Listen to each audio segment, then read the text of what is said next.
ಜೈ ಶ್ರೀರಾಮ್. ಗುರುಗಳು ಮತ್ತೆ ರಾಮನ ಆಶೀರ್ವಾದ ತಗೊಂಡು ಇವತ್ತು ಭಗವದ್ಗೀತೆ ಉಪನ್ಯಾಸಗಳು 8ನೇ ಅಧ್ಯಾಯ ನೋಡ್ತಾ ಇದ್ದೀವಿ. ಅದರಲ್ಲಿ ಇವತ್ತು ನಾನು 5ನೇ ಎಪಿಸೋಡ್ 8ನೇ ಶ್ಲೋಕದಿಂದ ನಾನು ಶುರು ಮಾಡಬೇಕು.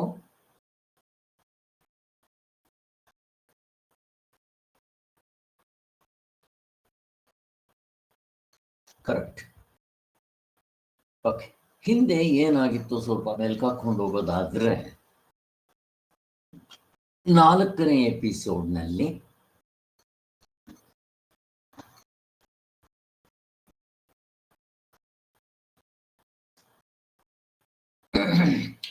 ಆರನೇ ಮಂತ್ರ 6, 7 ಮುಗಿಸಿದ್ವಿ. ಅದೆಲ್ಲ ಆಗಿತ್ತು. 4ನೇ ಅದರಲ್ಲಿ ಸ್ವಲ್ಪ ನಾವು ಮೆಲ್ಕಾಕೊಂಡು ಹೋಗ್ಬೇಕು. ಹಿಂದಿನ ದಿನ ನಿನ್ನೆ ಇಲ್ಲಿ ಭಗವಂತನನ್ನ ಸತತವಾಗಿ ಚಿಂತನೆ ಮಾಡ್ತಾ ಇರಬೇಕು ಅಂತ ಹೇಳ್ತಾರೆ. ಹಾಗಾದ್ರೆ ಭಗವಂತನ ಚಿಂತನೆ ಮಾಡ್ಬೇಕಾದ್ರೆ ಏನ್ ಮಾಡಬೇಕು? ಏನೂ ಮಾಡಬೇಕಾಗಿಲ್ಲ. ನಿಮ್ಮ ಮನೆಯಲ್ಲಿ ಕಿಟಕಿ ತೆಗೆದ್ರೆ ಬೆಳಕು ತಾನಾಗಿ ಬರುತ್ತೆ, ಗಾಳಿ ಬರುತ್ತೆ. ಹಾಗೆ ನಮ್ಮ ಮನಸ್ಸನ್ನ ತೆರಿಬೇಕು ಅಂತ ಹೇಳಿದ್ರು. ಹೇಗೆ ಮನಸ್ಸನ್ನು ತೆರೆಯೋದು? ನಾನು ಪ್ರವಚನ ಕೆಳಗೆ ಶುರು ಮಾಡಬೇಕು, ಆವಾಗಲೇ ಮನಸ್ಸು ಓಪನ್ ಅಪ್ ಆಗೋದು ಅನ್ನೋದನ್ನ ತೋರಿಸಿದ್ದಾಯ್ತು. ಮತ್ತೆ ನಾವು ಪರಮಾತ್ಮನ ಚಿಂತನೆ ಹೇಗೆ ಮಾಡಬೇಕು ಅಂದಿದ್ದಕ್ಕೆ ಇನ್ನೂ ಒಂದು ದೃಷ್ಟಾಂತ ಕೊಟ್ಟಿದ್ರು. ಹೇಗೆ ಒಬ್ಬ ಕಳ್ಳ ಮನೆಯಲ್ಲಿದ್ದರೆ ಯಾವಾಗ ಕಳ್ಳತನ ಮಾಡೇನೋ ಅಂತ 3 ಹೊತ್ತು ಅದ್ರ ಚಿಂತನೆಯಲ್ಲಿ ಇರುತ್ತಲ್ಲ, ಹಾಗಿರ್ಬೇಕು ಅನ್ನೋದು ತೋರಿಸ್ಕೊಟ್ರು. ಮತ್ತೆ ಇನ್ನೂ ಒಂದು ದೃಷ್ಟಾಂತ ಕೊಟ್ಟರು. ಪರಮಾತ್ಮನ ನಾವು ನಂಬಬೇಕು ಅನ್ನೋದಕ್ಕೆ ಹೇಳಿ ಒಬ್ಬ ಜೀಸಸ್ ಭಕ್ತ ಪರಮಾತ್ಮನ ಕುರಿತು ತನ್ನ ಮಕ್ಕಳು ಆಹಾರ ಉಪವಾಸದಿಂದ ನರಳ್ತಾ ಇದ್ದನ್ನ ನೆನೆಸ್ಕೊಂಡಾಗ ಮನೆ ಮುಂದೆ ರೊಟ್ಟಿ ಇಟ್ಟಿದ್ದದ್ದು, ಮತ್ತೆ ಇನ್ನ ಯೋಗಕ್ಷೇಮ ವಹಾಮ್ಯಂ ಅಂತ ಅಲ್ಲಿ ಅವನು ಕೂಡ ಅದ್ರ ವಿಚಾರ ನೆನೆಸ್ಕೊಳ್ಬೇಕಷ್ಟೆ. ಹಾಗೆ 1, 2, 3 ಉದಾಹರಣೆ ಕೊಟ್ಟಿದ್ವಿ ನಾವು. ಮತ್ತೆ ಆಂಜನೇಯನ ಪಾಠ ಮಾಡ್ತಾ ಇದ್ದ ಒಬ್ಬ ಆ ಪಕ್ಷಿ ಬಂದು ತಿನ್ಕೊಂಡು ಹೋಗೋದು ಅನ್ನೋದು ಕೂಡ ಹೇಳಿದ್ವಿ. ಇವನ್ನೆಲ್ಲ ನೆನೆಸ್ಕೋಬೇಕು. ಮತ್ತೆ ಒಂದು ಪ್ರಜಾವಾಣಿ ಪೇಪರ್ನಲ್ಲಿ ಬಂದಂತ ಜೀಸಸ್ ಭಕ್ತನೇ ಅವನು ಕೂಡ ಆ ಹುಡುಗರಿಗೆ ಅನ್ನ ಹಾಕ್ತಾ ಇದ್ದಿದ್ದು. ಹಾಗೆ ಪರಮಾತ್ಮನ ನೆನೆಸ್ಕೊಂಡ್ರೆ ಅವನು ನಿಜವಾಗ್ಲೂ ಸಹಾಯ ಮಾಡ್ತಾನೆ ಅನ್ನೋದು ಕೂಡ ನೆನೆಸ್ಕೊಂಡಿದ್ದಾಯ್ತು. ಇವತ್ತು ಆ ಒಂದು ಭಕ್ತಿ ಸೂತ್ರ, ನಾರದ ಭಕ್ತಿ ಸೂತ್ರದಲ್ಲಿ ಓದ್ತಾ ಇದ್ರೆ ಆ ಪರಮಾತ್ಮನಿಗೆ ಭಕ್ತರ ಮೇಲಿರೋ ಪ್ರೀತಿ ಎಂಥದ್ದು ಅಂತ ಹೇಳ್ತಾನೆ. ಈವನ್ ತನ್ನ ಹೆಂಡತಿ ಅನ್ಬೇಕಾದ್ರೆ ಮರ್ತ್ಬಿಡ್ತಾನೆ. ಮತ್ತೆ ತನ್ನ ಆ ಒಂದು ವೈಭವ ಎಲ್ಲವನ್ನೂ ಮರೆತು ಬಿಟ್ಟು ಆ ಬ್ರಹ್ಮನ್ನು ಕೂಡ ಅವನು ನೆನಪು ಮಾಡ್ಕೊಳ್ಳಲ್ಲ. ಆ ಬ್ರಹ್ಮನ್ನೂ ಕೂಡ, ಬ್ರಹ್ಮ ಸೃಷ್ಟಿ ಇವನ್ ಯಾರನ್ನೂ ನೆನೆಯಲ್ಲ ಪರಮಾತ್ಮ. ಹೆಂಡತಿನೇ ನಡೆಯಲ್ಲ ಲಕ್ಷ್ಮೀನ ಅಂತಂದ್ಮೇಲೆ ಇನ್ಯಾರನ್ನು ಕೇಳಬೇಕು? ಮತ್ತೇನು ತನ್ನ ಭಕ್ತರನ್ನ ನೆನೆಸ್ಕೊಂತ ಇರ್ತಾನೆ ಅನ್ನೋದಕ್ಕೆ ದೃಷ್ಟಾಂತಗಳು ಬೇಕಾದಷ್ಟಿದೆ. ಜೀಸಸ್ನ ಶಿಲ್ಬೆಗೆ ಹಾಕಿದಾಗ, ಭಕ್ತ ಪ್ರಹ್ಲಾದನಿಗೆ ಕಷ್ಟ ಕೊಟ್ಟಾಗ ಅವರ ತಂದೆನೆ ಅವನು ಪರಮಾತ್ಮನ ಬಿಟ್ನ ಅಂತ ಇವು ಪರೀಕ್ಷೆಗಳಾಗುತ್ತೆ. ಎಷ್ಟೇ ಕಷ್ಟ ಬಂದರೂ ಪರಮಾತ್ಮನ ನೆನೆಯೋದು ಬಿಡೋಲ್ಲ. ಅದೇ ರೀತಿ ಕನಕದಾಸರಿಗೆ ಕಳ್ತನ ಆದರೂ ಅವರ ಮೇಲೆ ಒರೆಸಿ ಕೊನೆಗೆ ಆ ದೇವರು ಅವನ ದರ್ಶನ ಕೊಟ್ಟಿದ್ದು ನೆನೆಸ್ಕೋಬೇಕು. ಭಕ್ತ ಕುಂಬಾರ ಅಲ್ಲಿ ಅವನು ಪರಮಾತ್ಮನೇ ಅವರ ಮನೆ ಆಳಾಗಿ ಬಂದು ದುಡ್ದದ್ದು ನೆನೆಸ್ಕೋಬೇಕು. ಹೀಗೆ ಇವೆಲ್ಲ ನೆನೆಸ್ಕೊಂಡಾಗ ಮತ್ತೆ ಸ್ವಾಮಿಗಳು ಹೇಳಿರೋ ಗುಂಡಿ ಸ್ವಾಮಿಗಳು ಆಹಾರಕ್ಕೋಸ್ಕರ, ಹೀಗೆ ಪರಮಾತ್ಮ ಎಲ್ಲಿ ತನ್ನ ಭಕ್ತನ ಬಿಡ್ತಾನೆ, ಹೀಗೆಲ್ಲ ನೆನೆಸ್ಕೊಂಡಾಗ ನಾವು ಪರಮಾತ್ಮನ ನೆನೆಸ್ಕೊಂಡ್ರೆ ನಮ್ಮ ವ್ಯವಹಾರ ಆಗ್ಬಿಡುತ್ತೋ ಅಂತ ಇರ್ತೀವಿ. ಆದ್ದರಿಂದ ಏನೂ ಕೇಳೋದಿಲ್ಲ ಅಂತ ಕೂಡ ಹೇಳಿದ್ರು. ಸೊ ನಾವು ಯಾವ ಭಾವನೆಯನ್ನ ಮನಸ್ಸಿನಲ್ಲಿ ಹೊರಳಾಡ್ತಾ ಇರ್ತೀವೋ ಆ ಭಾವನೆ ಮೇಲಕ್ಕೆ ಬರುತ್ತೆ ಅಂತ ಹೇಳಿ ಆ ಜರ್ಮನಿಯಲ್ಲಿ ಆ ಮಕ್ಕಳಿಗೆ ಸೈನಿಕರು ಅಲೆಕ್ಸಾಂಡರ್ ಕಾಲದಲ್ಲಿ ಏನು ಟ್ರೈನಿಂಗ್ ಕೊಟ್ಟಿದ್ರೋ ಹಾಗೆ ಅನ್ನೋದು ಕೂಡ ತೋರಿಸ್ಕೊಟ್ಟಿದ್ದಾಯಿತು. ಆದ್ದರಿಂದ ಮಕ್ಕಳಿಗೆ ಚಿಕ್ಕ ವಯಸ್ಸಿಂದ ಒಳ್ಳೆ ಒಂದು ದೇವರ ಮೇಲೆ ಪ್ರೀತಿ ವಿಶ್ವಾಸ ಹುಟ್ಟೋ ಹಾಗೆ ಮಾಡಬೇಕು ಅನ್ನೋದೇ ಇಷ್ಟು ವಿಚಾರಗಳಿಂದ ನೆನೆಸ್ಕೊಂಡಿದ್ದಾಯಿತು. ಆದ್ದರಿಂದ ಎಲ್ಲ ಕಾಲಗಳಲ್ಲಿಯೂ ನನ್ನನ್ನು ಸ್ಮರಿಸು, ಈಗ ಯುದ್ಧ ಮಾಡುವಂತ ಅರ್ಜುನನಿಗೆ ಹೇಳಿದ್ದು ಆಯಿತು. ನಾವು ಈ ನಾನು ನಾನು ಅಂತ ಇಟ್ಕೊಂಡಿದ್ರೆ ನಮ್ಮ ಕೆಲ್ಸಗಳು ಕೆಡೋದಿಕ್ಕಿದೇ ಕಾರಣ. ಡೂಪ್ಲಿಕೇಟ್ ಐ ಮತ್ತೆ ಪ್ರಮಾತೃತ್ವ, ಕರ್ತೃತ್ವ, ಭೋಕ್ತೃತ್ವ, ಜ್ಞಾತೃತ್ವ ಇದೆ ನಾನು ನಾನು ಅಂತ. ಇದು ಎಷ್ಟೋ ಸಾರಿ ನಮ್ಮ ವ್ಯವಹಾರಗಳಲ್ಲಿ ಇಲ್ದಂಗಾಗ್ಬಿಡುತ್ತೆ. ಯಾವಾಗ ಕವಿಗಳಿಗೆ ಕವಿತೆ ಬರೆಯುವಾಗ, ಆರ್ಟಿಸ್ಟ್ಗಳಿಗೆ ಚಿತ್ರ ಬರೆಯುವಾಗ, ಹುಡುಗರಿಗೆ ಆಟ ಆಡುವಾಗ, ಹೀಗೆ ಬೇಕಾದಷ್ಟಿದೆ ಇಂಥವೆಲ್ಲ. ಇವುಗಳಲ್ಲಿ ಹೇಗೆ ನಾವು ನಾನು ಅನ್ನೋ ಅಹಂಕಾರ ಮರ್ತು ಹೋಗ್ತೀವಿ ನೋಡ್ರಿ, ಆವಾಗ ಚೆನ್ನಾಗಾಗುತ್ತೆ, ಆನಂದವೂ ಜಾಸ್ತಿ ಆಗಿರುತ್ತೆ ಅಂತ ನೋಡಿದ್ದಾಯ್ತು. ಅದಕ್ಕೋಸ್ಕರನೇ ನಾನು ಅನ್ನೋದನ್ನ ಮರೆಯೋದಿಕ್ಕೆ ಕಾಫಿ, ಟೀ, ಸಿಗರೇಟು, ಹೊಗೆ ಸೊಪ್ಪು, ಮದ್ಯ ಇವುಗಳನ್ನೆಲ್ಲ ಉಪಯೋಗಿಸೋದು. ಬಟ್ ಅದು ದೇಹದ ಮೇಲೆ ಅನಾರೋಗ್ಯ ಮಾಡುತ್ತೆ. ಬಟ್ ಪರಮಾತ್ಮ ನಾವು ನೆನೀತಾ ನಾನು ಅನ್ನೋದು ಮರೆಯೋದಿಕ್ಕೆ ಎಷ್ಟು ಚೆನ್ನಾಗಿರುತ್ತೆ ಅಲ್ಲ.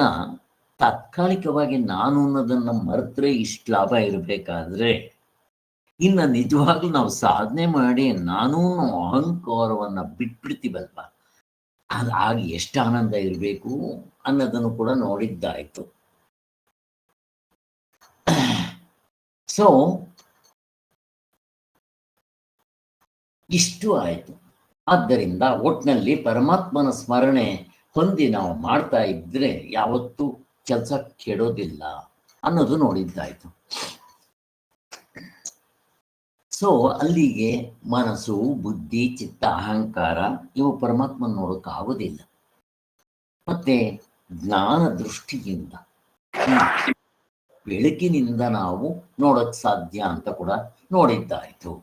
ಇಷ್ಟು ಆಯ್ತು. ಒಟ್ಟಿನಲ್ಲಿ ನಾವು ಸಾಧನೆ ಮಾಡಿ ಅಂತ್ಯಕಾಲದಲ್ಲ ಪರಮಾತ್ಮನ ನೆನೆಸ್ಕೊಂಡು ಅವನ ಸಾಯುಜ್ಯಕ್ಕೆ ಹೋಗಿ ಮತ್ತೆ ಮನುಷ್ಯನ ಹುಟ್ಟು ಬರ್ಬೋದು, ಒಳ್ಳೆಯ ಸಂಸ್ಕಾರ ಆಗುತ್ತೆ ಅಂತ ಇಷ್ಟನ್ನ ನಾವು ನೋಡಿದ್ವಿ ಲಾಸ್ಟ್ ಕ್ಲಾಸ್ನಲ್ಲಿ. ಈಗ 8ನೇ ಶ್ಲೋಕ, ಇದು 5ನೇ ಎಪಿಸೋಡ್, ಇಲ್ಲಿಂದ ಮಾಡಬೇಕು. ಅಭ್ಯಾಸ ಯೋಗ ಯುಕ್ತೇನ ಚೇತಸ ನಾನ್ಯಗಂ ಗಾಮಿನ ಪರಂ ಪುರುಷ ದಿವ್ಯಂ ಯಾತಿ ಪಾರ್ಥಾನುಚಿಂತಯಾನ್. ಇಲ್ಲಿ ಈ ಭಗವಂತ ಕೃಷ್ಣ ಭಗವಂತ ಅರ್ಜುನನ್ ಹೇಳ್ತಾ ಇರೋದು, ಏ ಪಾರ್ಥನೆ, ಈಗ ಅಭ್ಯಾಸ ಯೋಗದಿಂದ ಕೂಡಿ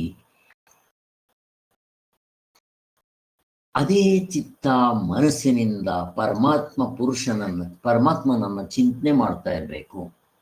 ಆಗ ಆ ಪರಮಾತ್ಮನನ್ನೇ ಪಡ್ಕೊಂತೀಯ. ಮತ್ತೊಂದು ಮಧ್ಯೆ ಚಿಂತನೆ ಬರಬಾರದು. ಅನನ್ಯ ಭಕ್ತಿ, ಅನನ್ಯ ಚಿಂತೆ, ಆ ಧಾರಪಾತ್ರೆ ಅಂತ ಹೇಳಿದ್ನಲ್ಲ, ನೆನ್ಸ್ಕೊಡ್ರಿ. ಒಟ್ಟಿನಲ್ಲಿ ಪರಮಾತ್ಮನ ಚಿಂತೆಗೆ ಬೇರೆ ಚಿಂತೆ ಬಾರದೇ ಇರೋ ಹಾಗೆ ಅಭ್ಯಾಸ ಮಾಡ್ತಾ ಇರಬೇಕು. ಇದಕ್ಕೆ ಈ ಭಗವದ್ಗೀತೆ 8ನೇ ಅಧ್ಯಾಯದಲ್ಲಿ ಅಭ್ಯಾಸ ಯೋಗ ಅಂತ ಕರೆದಿದ್ದಾರೆ. ಇದು ಒಪ್ಪುತ್ತೆ ಅಂತ ಹೇಳ್ತಾರೆ. ಸೊ ನಾವು ಮಾಡುವಾಗ ವಿವೇಕ, ವೈರಾಗ್ಯ, ಅಭ್ಯಾಸ, ಇದು 8ನೇ ಅಧ್ಯಾಯವಾಗಿರೋದ್ರಿಂದ ಉಪಾಸನೆ ವಿಚಾರ ಅಭ್ಯಾಸ ಮಾಡೋದು. ಅದೇ ನಾವು ವಸ್ತುತಂತ್ರ ಸಾಧನೆ ಆದರೆ ಅಲ್ಲೂ ಕೂಡ ಅಭ್ಯಾಸ ಪ್ರತಿಯೊಂದು ಕಡೆ ಮುಖ್ಯ. ಯಾವುದೇ ಸಾಧನೆ ಮಾಡಲಿ, ನೀವು ಧರ್ಮದಿಂದ ನಡ್ಕೊಳ್ಳೋದು ಒಂದು ಅಭ್ಯಾಸವೇ, ಕರ್ಮಕಾಂಡದಲ್ಲಿ ಹೇಳಿದಂಗೆ ಮಾಡೋದು ಒಂದು ಅಭ್ಯಾಸವೇ. ಹಾಗೆ ಅನ್ನೋದು ಕೂಡ ನಮಗೆ ಸ್ಪಷ್ಟವಾಗಿ ಅರ್ಥ ಆಯಿತು. ಆದ್ದರಿಂದ ಒಟ್ಟಿನಲ್ಲಿ ಪರಮಾತ್ಮನನ್ನೇ ಅನುಚಿಂತಿಸೋದು ಅಂತ ಶಾಸ್ತ್ರದ ಉಪದೇಶ. ಅದಕ್ಕೆ ಅನುಗುಣವಾಗಿ ಹಿಂಬಾಲಿಸಿಕೊಂಡು ಚಿಂತೆಯಿಂದ ಕೂಡಿದವನು ಆದರೆ ಅನನ್ಯ ಚಿಂತಕನು ಅವಶ್ಯಕವಾಗಿ ಸಾಯುವ ಕಾಲದಲ್ಲಿ ಪರಮಾತ್ಮನನ್ನೇ ಚಿಂತನೆ ಮಾಡ್ತಾ ದೇಹ ಬಿಡ್ತಾನೆ ಅಂತ ಹೇಳ್ತಾ ಇದ್ದಾರೆ. ಇದು ಅಲ್ಲಿಗೆ ಸೂರ್ಯ ಮಂಡಲಕ್ಕೆ ಹೋಗ್ಬೇಕು. ಇಲ್ಲಿ ಉಪಾಸಕರಿಗೆ ಉತ್ತರಾಯಣ, ಬೆಳಕಿನ ಮಾರ್ಗ, ಸೂರ್ಯಮಂಡಲ ಮತ್ತೆ ಇಷ್ಟೆಲ್ಲ ಹೆಸರುಗಳು ಹೇಳ್ತಾರೆ. ಉತ್ತರಾಯಣ ಇವೆಲ್ಲ ಇದು ಸೂರ್ಯಮಂಡಲ ಅಂತ ಇಲ್ಲಿ ಹೇಳ್ತಾ ಇದ್ದಾರೆ. ಆ ಮುಂದಕ್ಕೆ ಹೇಳ್ತಾರೆ, ಆ ಪುರುಷನನ್ನೇ ಸೇರುವನು. ಉಪಾಸನೆಯಲ್ಲಿ ಯಾವ ದೇವತೆಯನ್ನ ಧ್ಯಾನ ಮಾಡ್ತೀವೋ ಆ ದೇವತೆಯ ಗುಣಗಳನ್ನ ಚಿಂತಿಸ್ತಾ ಇರಬೇಕು. ಇಲ್ಲಿ ನಾವು ಸಾಧನೆ ಮಾಡುವಾಗ ಒಂದು ನಾಮ, ಆ ನಾಮವನ್ನ ಜಪನೆ ಮಾಡ್ತಾ ಇರೋದು. ಈಗ ರಾಮ ರಾಮ ಅಂತಿದ್ರೆ 3 ಹೊತ್ತು ಕೂತ್ರೆ ನಿಂತ್ರೆ ಎದ್ರೆ ರಾಮ್ ರಾಮ್ ರಾಮ್ ಅಂತ ಇರೋದು. ಇದು ಕಷ್ಟ. ಅದಕ್ಕೋಸ್ಕರ ಏನ್ ಮಾಡ್ತಾರೆ, ನಮ್ಮಲ್ಲಿ ಸುಲಭ ಹೇಳೋದಿಕ್ಕೆ ಆ ನಾಮದ ಜೊತೆಯಲ್ಲಿ ಅವನ ಆಕಾರ ಸೇರಿಸ್ಕೊಡ್ರಿ. ಮನಸ್ಸಿಗೆ ಎಷ್ಟು ಅವಲಂಬನೆ ಸಿಕ್ಕಿದ್ರೆ ಅಷ್ಟು ಮನಸ್ಸು ಅದರಲ್ಲಿ ಲೀನವಾಗೋದಕ್ಕೆ ಸಹಾಯ ಆಗುತ್ತೆ. ಬರೀ ನಾಮ ಆದ್ರೆ ಕಷ್ಟ, ಅದ್ರ ಜೊತೆಗೆ ಅವನ ಆಕಾರ ಇಟ್ಕೊಂಡ್ರೆ, ಅಂದ್ರೆ ರಾಮನ ಚಿತ್ರವನ್ನ ನನ್ನ ಮುಂದೆ ಮೂಡಿಸ್ಕೊಂಡು ರಾಮನ ಚಿತ್ರವೂ ಇದೆ, ನಾಮವನ್ನು ಕೂಡ ರಾಮರಾಮ ಅಂತ ಹೇಳಿದ್ರೆ ಇನ್ನೂ ಸುಲಭ. ಇದೂ ನಿಲ್ದೇ ಇದ್ರೆ ಮುಂದಕ್ಕೆ ನಾಮ ರೂಪ ಗುಣ, ಅವನ ಗುಣಗಳ ಮೇಲೆ ಹಾಕ್ತಾ ಇರ್ಬೇಕು, ಇನ್ನೂ ಸುಲಭ. ಎಷ್ಟೆಷ್ಟು ನಮ್ಮ ಮನಸ್ಸಿಗೆ ಬ್ರಾಡ್ನೆಸ್ ಸಿಗುತ್ತೋ ಅದು ಅವುಗಳನ್ನೇ ಮೆಲ್ಕ್ ಹಾಕೋದಕ್ಕೆ ನನಗೆ ಒಂದು ದೊಡ್ಡ ಫೀಲ್ಡ್ ಸಿಕ್ತಂಗಾಯ್ತು. ಹೇಗೆ ಕುದುರೆಗೆ ದೊಡ್ಡ ಫೀಲ್ಡ್ ಇದ್ರೆ ಓಡಾಡುತ್ತೋ ಹಾಗೆ ನನ್ನ ಮನಸ್ಸಿಗೆ ಈ ಥರ. ಅದಕ್ಕೆ ನಮ್ಮ ಜಪದಲ್ಲೂ ಕೂಡ ವೈಖರಿ, ಉಪಾಂಶವು, ಪ್ರಾಣ ಜೊತೆಯಲ್ಲಿ ಮತ್ತೆ ಮಾನಸಿಕವಾದ ಜಪ ಇದು ಕಷ್ಟ. ಹಾಗೆ ಇಲ್ಲಿ ಗ್ರಡೇಷನ್ಸ್ ಹೇಳ್ತಾ ಇದ್ದಾರೆ ಹಾಗೆ. ಆದ್ದರಿಂದ ಇಷ್ಟು ಅವನ ನಾಮವನ್ನ, ರೂಪವನ್ನ ಮತ್ತೆ ಗುಣವನ್ನ ಇಷ್ಟು ಮೇಲ್ಕೆ ಹಾಕೋದು ನಮಗ್ ಸುಲಭ. ಆದ್ದರಿಂದ ಅಷ್ಟು ಮಾತ್ರ ಅಲ್ಲ, ಅಷ್ಟೆಲ್ಲ ಮಾಡಾದ್ಮೇಲೆ ಯಾವ ಮಾರ್ಗದಿಂದ ಆ ದೇವತೆಯನ್ನ ಸೇರ್ತೀನೋ ಆ ಮಾರ್ಗವನ್ನು ಚಿಂತನೆ ಮಾಡ್ತಾ ಇರ್ಬೇಕು. ಹೆಂಗಿದೆ ನೋಡ್ರಿ, ಈ ಉಪಾಸನೆಯಲ್ಲಿ ಆ ದೇವತಾ ಮಾರ್ಗವನ್ನು ಕೂಡ ಹೇಳ್ತಾರೆ. ಅದಕ್ಕೆ ಉಪನಿಷತ್ತುಗಳಲ್ಲಿ ಅವೆಲ್ಲ ಹೇಳ್ತಾರೆ. ಅದಕ್ಕೆ ಉಪಾಸನೆ ಕಷ್ಟ ಅಂತ ಹೇಳೋದು. ಮತ್ತೆ ಈ ಕಲಿಯುಗದಲ್ಲಿ ನಾವೇನ್ ಮಾಡ್ಬೇಕು ಅಂದ್ರೆ ಪರಮಾತ್ಮನ ನಾಮ ಇಟ್ಕೊಂಡು ಮಾಡ್ತಾ ಬರ್ಬೇಕು ಅಂತ ಹೇಳೋದು. ಒಟ್ಟಿನಲ್ಲಿ ಆ ಮಾರ್ಗವನ್ನು ಚಿಂತನೆ ಮಾಡಬೇಕು. ಎಷ್ಟು ಕಷ್ಟ ಇದೆ. ಆ ಗುಣಗಳು ಯಾವುವು, ಅವನನ್ನು ಸಾಯುವ ಕಾಲದಲ್ಲಿ ಯಾವ ಮಾರ್ಗದಿಂದ ಪಡ್ಕೋಬೇಕು ಅನ್ನ ವಿವರಿಸುವುದಕ್ಕೆ ಮುಂದಿನ ಗ್ರಂಥ ಬಂದಿದೆ. ಇಲ್ಲಿ ನೋಡ್ರಿ, ಇಲ್ಲಿ ಹೇಳ್ತಾರೆ 9ನೇ ಮಂತ್ರದಲ್ಲಿ ಏನಂತದು, ಕವಿಂ ಪುರಾಣ ಮನುಶಾಸಿತ ಮನೋರಣೀಯಾಂ ಸಮುನ್ ಸ್ಮರೇದ್ಯ ಸರ್ವಸ್ಯ ದಾತರಮಚ್ಚಿಂತ ರೂಪ ಮಾದಿತ್ಯವರ್ಣಂ ತಮಸಃ ಪರಸ್ತಾತ್. ಇದು 9ನೇ ಮಂತ್ರ.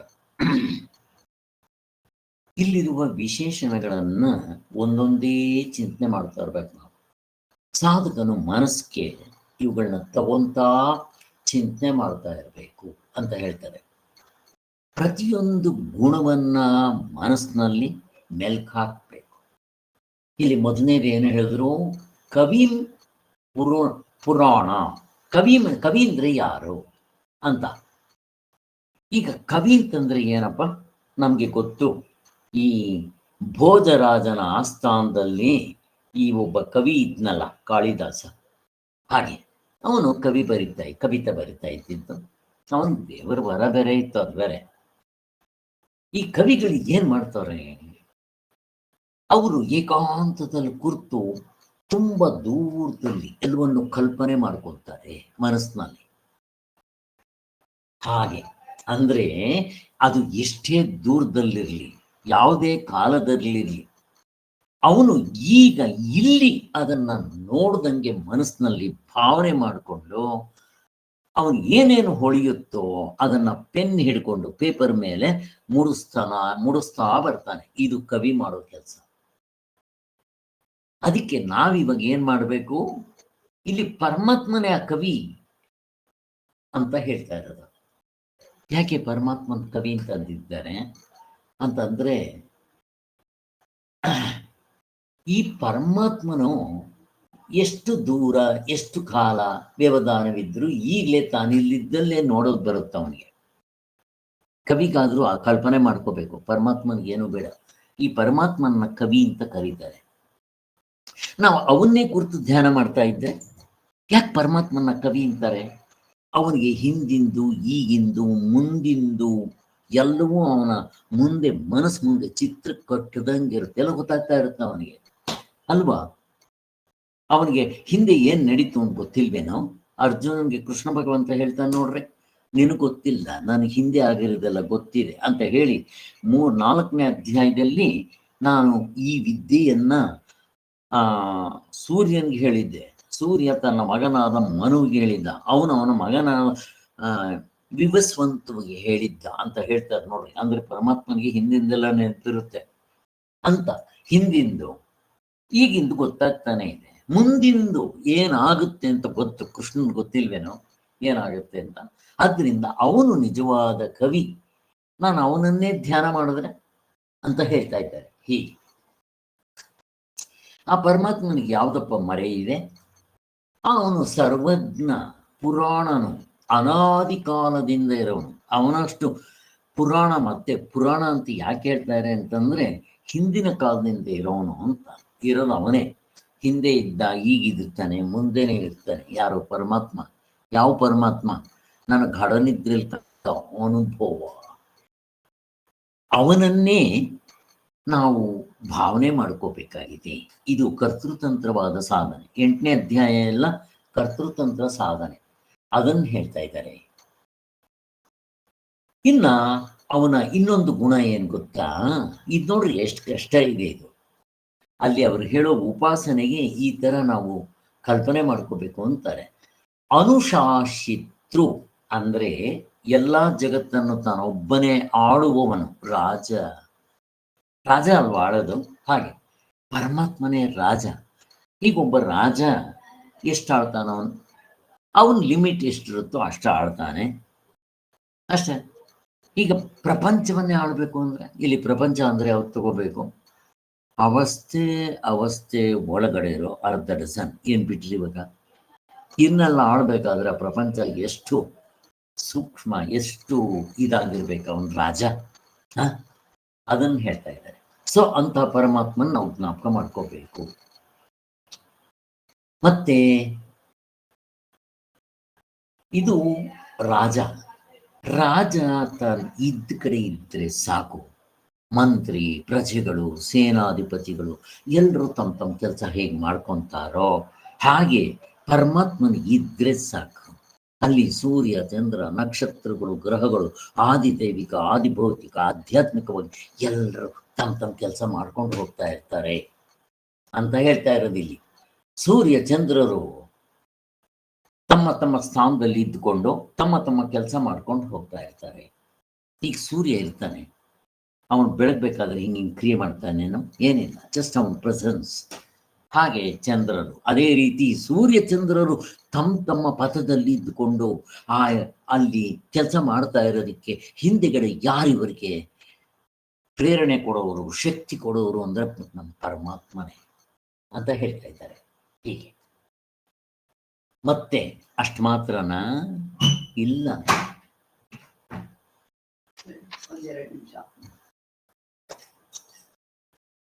ಸ್ವಲ್ಪ ಮಾತಾಡ್ತಾ ಇರಿ.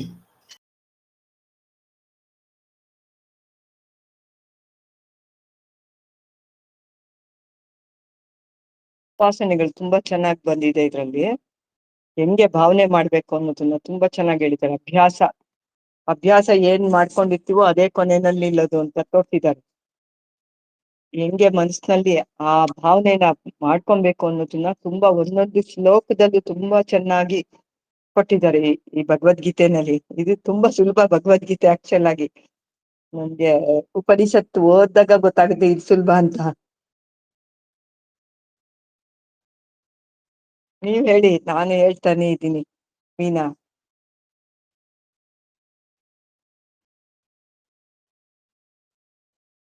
ನಾನಿನ್ ಮೊಮ್ಮಗನ್ ಜೊತೆ ಇದ್ದೀನಿ, ಫುಲ್ ಅವನು ಬಿಡ್ತಾನೆ ಇಲ್ಲ, ಅದೇ ಪ್ರಾಬ್ಲಮ್. ಅದಕ್ಕೆ ಕೇಳ್ತಾ ಇರ್ತೀನಿ ಅಷ್ಟೇ. ಸಾರಿ. ಅದಕ್ಕೆ ಅಭ್ಯಾಸ ಅಂತ ಇದನ್ನ ಮತ್ತೆ ಮತ್ತೆ ಅಭ್ಯಾಸ ಮಾಡ್ತಾನೆ ಇರ್ಬೇಕು ಅಂತ. ಅಭ್ಯಾಸ ಯೋಗ ಅಂತಾನೆ ಇದಕ್ಕೆ ಹೆಸರು. ನಮ್ಗಿದು ಮೊದ್ಲೆಲ್ಲ ಗೊತ್ತಾಗ್ತಾನೆ ಇರ್ಲಿಲ್ಲ, ಸುಮ್ನೆ ಏನೋ ಓದ್ಕೊಂಡು ಹೋಗ್ತಾ ಇದ್ವಿ. ಈಗ ಅದು ಎಷ್ಟು ಕರೆಕ್ಟ್ ಆಗಿ ಗೊತ್ತಾಗುತ್ತೆ. ಒಂದೊಂದು ಶ್ಲೋಕ ಓದ್ತಾ ಇದ್ದಂಗೆ ಗೊತ್ತಾಗೋಗುತ್ತೆ. ಕವಿ ಅಂದ್ರೆ ಅವ್ರು ತುಂಬಾ ಹಿಂದೆಗಡೆ ಇದನು. ಮತ್ತೆ ಇಲ್ಲೇನೋ ಬಂತಲ್ಲ ಶ್ಲೋಕದಲ್ಲಿ, ಅದೆಷ್ಟ್ ಚೆನ್ನಾಗಿ ಸರ್ವಸ್ಯ ದಾತಾರ ಅಚಿಂತ್ಯ ಅಂದ್ರೆ ಚಿಂತನೆ ಮಾಡಕ್ ಆಗೋದಿಲ್ಲ ಅವನ್ನ ಅಂತ. ಆದಿತ್ಯ ವರ್ಣದಿಂದ ಹಿಂದೆಗಡೆ ಇದ್ದಾನೆ ಅಂತ, ತಮೋ ಗುಣದಿಂದ ಹಿಂದೆಗಡೆ ಇದ್ದಾನೆ ಅಂತ, ಆದಿತ್ಯ ವರ್ಣದ ತರ ಇದ್ದಾನೆ ಅಂತ. ಅಷ್ಟು ಚೆನ್ನಾಗಿ ಎಷ್ಟು ಚೆನ್ನಾಗಿ ಗೊತ್ತಾಗುತ್ತೆ ಅಂತ ಇವಾಗ ಎಷ್ಟು ಸಾತಿ ಓದಿದ್ಮೇಲೆ ಗೊತ್ತಾಗುತ್ತೆ ನಮ್ಗೆ. ಒಂದ್ ಸಾತಿ ಎರಡ್ ಸಾತಿ ಗೊತ್ತಾಗೋದೇ ಇಲ್ಲ. ಒಂದ್ ಸಾತಿ ಎರಡ್ ಸಾತಿಗೆ ಏನು ಗೊತ್ತಾಗೋದಿಲ್ಲ. ಪುರಾಣ ಅಂದ್ರೆ ನಮ್ಗೆ ನೀನ್ ಪುರಾಣ ಯಾರಿಗ್ ಬೇಕು ಅಂತಿದ್ವಲ್ಲ, ಅಲ್ಲಿಗೂ ಉಪಯೋಗಿಸ್ತಾ ಇದ್ವಿ. ನಮ್ಗೆ ಇಲ್ಲಿ ಅದು ಅರ್ಥನೇ ಗೊತ್ತಾಗ್ತಾ ಇರ್ಲಿಲ್ಲ. ಆಮೇಲೆ ತುಂಬಾ ಹಿಂದೆಯಿಂದ ಇದ್ದಾನೆ ಇವನು ಪುರಾಣನು ಅಂದ್ರೆ ಇವನ್ಗಿಂತ ಹಿಂದೆ ಮತ್ಯಾರು ಇಲ್ಲ ಅಂತ. ಅನಾದಿ ಒಂದು ಪದಗಳಿಗೆ ಎಷ್ಟು ಚೆನ್ನಾಗ್ ಅರ್ಥ ಆಗುತ್ತೆ. ಅನಾದಿ ಯಾವಾಗಿಂದ ಅಂತ ಗೊತ್ತಿಲ್ಲ, ಆದಿ ಇಲ್ದಿರ ಇರೋನ್ ಅನಾದಿ ಅಂತ. ಮತ್ತೆ ಅವನ ಅರಿವಿಗೆ ಗೋಚರ ಆಗ್ದಿರ ಇರೋದು ಯಾವ್ದು ಇರೋದಿಲ್ಲ ಅಂತ. ಅದು ಗೊತ್ತಾಗ್ತಾ ಇರ್ತೈತೆ. ಅಂದ್ರೆ ಅವನೇ ಎಲ್ಲವನ್ನು, ಈ ಸೂರ್ಯ ಚಂದ್ರರು ಎಲ್ಲ ಅವ್ರವ್ರ ಒಂದು ಸ್ಥಾನದಲ್ಲಿ ಇರೋಂಗೆ ಮಾಡ್ತಾ ಇರೋದು ಅವನ ಎಕ್ಸಿಸ್ಟೆನ್ಸ್ ಇಂದ. ಅದೆಲ್ಲ ಒಂದು ಸಿಸ್ಟಮ್ಯಾಟಿಕ್ ಆಗಿ ನಡೀತಾ ಇರೋದು. ನಮ್ಗೆ ಅದ್ರ ಗೊತ್ತಾಗೋದೇ ಇಲ್ಲ ನಮ್ಗೆ. ಇದೆಲ್ಲ ಓದ್ದಾಗೆ ನಮ್ಗೆ ಅರ್ಥ ಆಗೋದು. ಏನೇನು ನಡೀತಾ ಇದೆ, ಭೂಮಿ ಮೇಲ್ಗಡೆ ಎಷ್ಟಿದ್ ಕೆಳಕ್ಕೆ ಬರುತ್ತೆ, ಅದನ್ನ ಈಗ ಅವ್ನ್ ಕಂಡಿಡ್ದ ಅಂತಾರೆ. ನ್ಯೂಟನ್ಸ್ ಲಾ ಆಫ್ ಮೋಷನ್ ಏನೇನೋ ಹೇಳ್ತಾರಲ್ಲ, ಇಲ್ಲೆಲ್ಲ ಅದು ಮೊದ್ಲಿಂದನೂ ಇದೆ ನಮ್ಗೆ. ಇದ್ರದ್ದು ಒಂದು ಏನು ಗೊತ್ತೇ ಆಗ್ತಾ ಇರ್ಲಿಲ್ಲ ನಮ್ಗಿದೆಲ್ಲ. ಇವನ್ ಕಂಡಿಡ್ದ ಅಂತ ನಾವೇನೇನೋ ಕಲ್ಪನೆ ಮಾಡ್ಕೊತೀವಿ. ಎಲ್ಲ ಇಲ್ಲೇ ಇದೆ ಅದ್ರಲ್ಲಿ ಎಲ್ಲಾನು. ಅದೇ ತರ ನಿಯಮ ಮಾಡ್ಬಿಟ್ಟಿದ್ದಾನ ಅವನ್ನೆಲ್ಲ. ಅದ್ರ ನಿಯಮ ತರನೇ ನದಿ ನೀರ್ ಮೇಲಿಂದ ಕೆಳಗೆ ಹರಿಬೇಕು. ಅದು ಮೇಲೆ ಹರಿಬೇಕು ಅಂದ್ರೆ ನಾವೇನಾದ್ರು ಎಕ್ಸ್ಟರ್ನಲ್ ಫೋರ್ಸ್ ಹಾಕ್ಬೇಕು ಅಂತ. ರಘು ಅವ್ರು ಹೇಳ್ತಾ ಇರ್ತಾರೆ ಇದನ್ನೆಲ್ಲ. ನೀರಿನ ಸ್ವಭಾವ ಹರಿಯೋದು, ಗಾಳಿಯ ಸ್ವಭಾವ ಬೀಸೋದು, ಮತ್ತೆ ಇದನ್ನೆಲ್ಲ ಅದರದ್ರ ಕಟ್ಟಳೆ ತರನೇ ಅದು ನಡ್ಕೊಳ್ತಾ ಇರ್ತೈತೆ ಅಂತ. ಅದೇನು ಬದಲಾವಣೆ ಆಗೋದಿಲ್ಲ ಅಂತ. ನದಿಗಳು ಸಮುದ್ರದ ಕಡೆಗೆ ಹೋಗೋದು, ಎಲ್ಲೆಲ್ಲಿ ಹುಟ್ಟಲಿ ಯಾವ್ಯಾವ ಕಡೆ ಬರ್ಲಿ, ಕಡೆಗೆ ಹೋಗೋದ ಸಮುದ್ರಕ್ಕೆ. ಹಾ ಸರ್, ಥ್ಯಾಂಕ್ ಯು.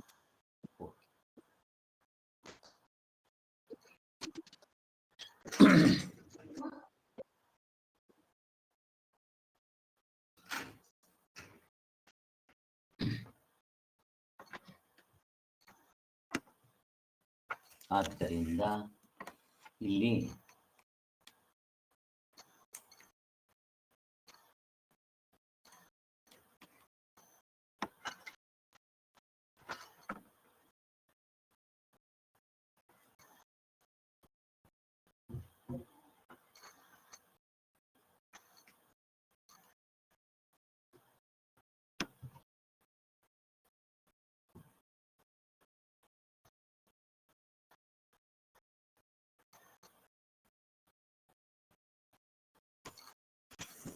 ಅಲ್ಲಿಗೆ ಏನಾಯ್ತು, ಇಲ್ಲಿ ಕವಿದ್ ವರ್ಣನೆ ಮಾಡಿದ್ದಾಯ್ತು. ಇನ್ನ ಅನುಶಾಸಿತ ಅಂದ್ರೆ ಆಳುವವನು ಅಂತ ಹೇಳಿ, ರಾಜಂತರ ಎಲ್ಲವನ್ನು ಆಳ್ತಾ ಇರ್ತಾನೆ, ಶಾಸನ ಮಾಡೋನು ಅಂತ. ಮತ್ತೆ ಅಷ್ಟು ಮಾತ್ರ ಅಲ್ಲ,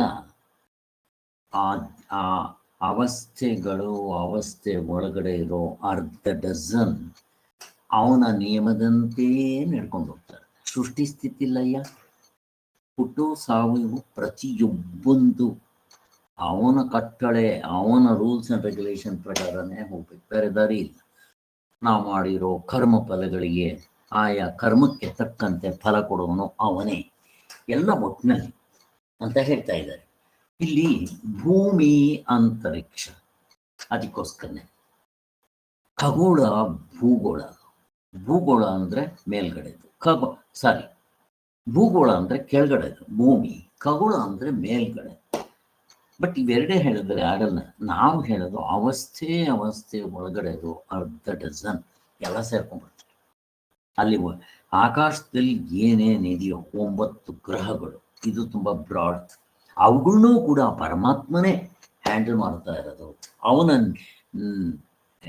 ನೇತೃತ್ವದಲ್ಲಿ ತಾವು ತಮ್ಮ ಕೆಲಸಗಳು ಮಾಡ್ತಾ ಇದೆ ಅಂತ ಹೇಳ್ತಾ ಇದ್ದಾನೆ. ಮತ್ತೆ ಇನ್ನೇನು ಕಾಲ. ಏನ್ ಕಾಲ ಅಂದ್ರೆ ನಿಮಿಷಗಳು, ಮುಹೂರ್ತಗಳು, ಹಗಲು ರಾತ್ರಿಗಳು, ಪಕ್ಷಗಳು, ತಿಂಗಳು, ಋತುಗಳು, ವರ್ಷಗಳು, ಸಂವತ್ಸರಗಳು, ಮತ್ತೆ ಇನ್ನೇನು ಮತ್ತೆ ಕಾಲ ಆಯ್ತು. ದೇಶವು, ಕಾರ್ಯಕಾರಣ ಭಾವವು, ಮತ್ತೆ ನದಿಗಳು ಎಲ್ಲವೂ ಕೂಡ, ಸಮುದ್ರಗಳು, ನದಿಗಳೆಲ್ಲ ಹೋಗಿ ಸಮುದ್ರಕ್ಕೆ ಸೇರೋದು, ಆ ಸಮುದ್ರಗಳು ಮತ್ತೆ ಮೇಲಕ್ಕೆ ಹೋಗೋದು, ಮಳೆ ಆಗೋದು, ಎಲ್ಲ ಪ್ರಕೃತಿ ನಿಯಮ. ಬಟ್ ಅದ್ರ ಹಿಂದೆಗಡೆ ಪರಮಾತ್ಮ, ಅವನ ಕೈವಾಡ ಇರುತ್ತೆ. ಮತ್ತೆ ಕರ್ಮಗಳು, ಅವರವ್ರು ಮಾಡಿದ ಕರ್ಮಕ್ಕೆ ತಕ್ಕಂತೆ ಫಲ ಯಾರು ಕೊಡೋರು? ಅದಕ್ಕೊಬ್ಬ ಈಶ್ವರ ಅಂತ ಇರ್ತಾನೆ. ಎಲ್ಲ ಪರಮಾತ್ಮನೇ ನೇಮಿಸಿರೋದು. ಸ್ವರ್ಗಕ್ಕೆ ಇಂದ್ರನನ್ನ, ನರಕಕ್ಕೆ ಯಮಧರ್ಮರಾಜನನ್ನ, ತಮ್ಮ ತಮ್ಮ ಕರ್ಮಗಳಿಗೆ ಫಲ ಕೊಡೋವರಿಗೆ ಈಶ್ವರ ಅಂತ ಹೇಳಿ, ಎಲ್ಲವೂ ಅವನ ರಾಜ್ಯದ ಆಡಳಿತದಲ್ಲಿ ಅಚ್ಚುಕಟ್ಟಾಗಿ ನಡೀತಾರೆ. ಅವನಿಲ್ಲಲ್ಲ, ಯಾರು ನಿಂತರೂ ಇವನಿಲ್ಲಲ್ಲ. ಹಾಗೆ ಸೊ ಇಲ್ಲಿ ಹೀಗೆ. ಮತ್ತೆ ನಾವು ಮಾಡೋ ದಾನ ಧರ್ಮ ಯಾವುದಾದ್ರೂ ಒಳ್ಳೆ ಕಾರ್ಯಗಳಾಗಲಿ ಅಥವಾ ಕೆಟ್ಟ ಕಾರ್ಯಗಳಾಗಲಿ ಅವಕ್ಕೆ ತಕ್ಕಂತೆ ಫಲ ಕೊಡುವನು ಹಾಗೆ. ಮತ್ತೆ ಆಯಾ ದೇಶದಲ್ಲಿ, ಆಯಾ ಕಾಲಗಳಲ್ಲಿ, ಆಯಾ ಶರೀರಗಳಲ್ಲಿ ಇವಾಗ ಇಂತಿಂಥ ಫಲನೇ ಹಾಕ್ಬೇಕು ಅಂತಿರುತ್ತೆ. ಎಲ್ಲ ಒಂದು ನಿಯಮ ಅಂತ ಹೇಳ್ತಾ ಇದ್ದಾರೆ ನೋಡ್ರಿ. ಸಂಚಿತ ಕರ್ಮದಲ್ಲಿ ಎಲ್ಲೋ ಇರುತ್ತೆ, ಯಾವಾಗಲೋ ಮಾಡಿದ್ದು ಅದು ಫಲ ಕೊಡ್ಬೋದು ಯಾವಾಗ ಬೇಕಾದ್ರೂ. ಆದ್ದರಿಂದ ಪ್ರಪಂಚದಲ್ಲೆಲ್ಲ ಆತನ ಶಾಸನ ಒಂದೇ ನಡೀತಾ ಇದೆ. ಇನ್ನೇನ್ಬೇಕು ಇಲ್ಲಿ ಪ್ರಪಂಚ ಅನ್ನಂದ್ರೆ ಅದು ಚಿಕ್ಕದೇ ಆಗುತ್ತೆ. ಸೊ ಅದಕ್ಕೆ ಹೋಲ್ಸೇಲ್ ಆಗಿ ಹೇಳಬೇಕು ಅಂತಂದ್ರೆ ಅವಸ್ಥೆ ಒಳಗಡೆ ಇರೋ ಅರ್ಧ ಡಜನ್ ಒಂದು ಆಟಮ್ ಮಿಸ್ ಆಗಲಿ ಇನ್ನು ಚೆನ್ನಾಗಿ ಮೆಲ್ಕ್ ಹಾಕೊಂತ ಇರಬೇಕು. ಮತ್ತೆ ಕೆಲವರು ಮೂರ್ಖರು ಇರ್ತಾರಲ್ಲ, ಅವ್ರೇನ್ ಹೇಳ್ತಾರೆ ಅಂದ್ರೆ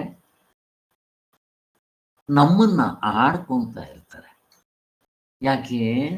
ಇವರು ಅನೇಕ ಈಶ್ವರವಾದಿಗಳು, ಅಂದ್ರೆ ಅನೇಕ ದೇವರು, ಇವರಲ್ಲಿ ಒಂದು ದೇವರಿಲ್ಲ, 33 ಕೋಟಿ ದೇವತೆಗಳು ಅಂತ ಅಳಿತಾ ಇರ್ತಾರೆ, ಆಡ್ಕೊಂತ ಇರ್ತಾರೆ. ಇದ್ರ ಬಗ್ಗೆ ನಾನು ಹಿಂದೆ ಹೇಳಿದ್ದೆ, ಅದನ್ನು ಹೇಳಕ್ ಹೋಗಲ್ಲ. ಹಾಗೆ ಯಾಕೆ?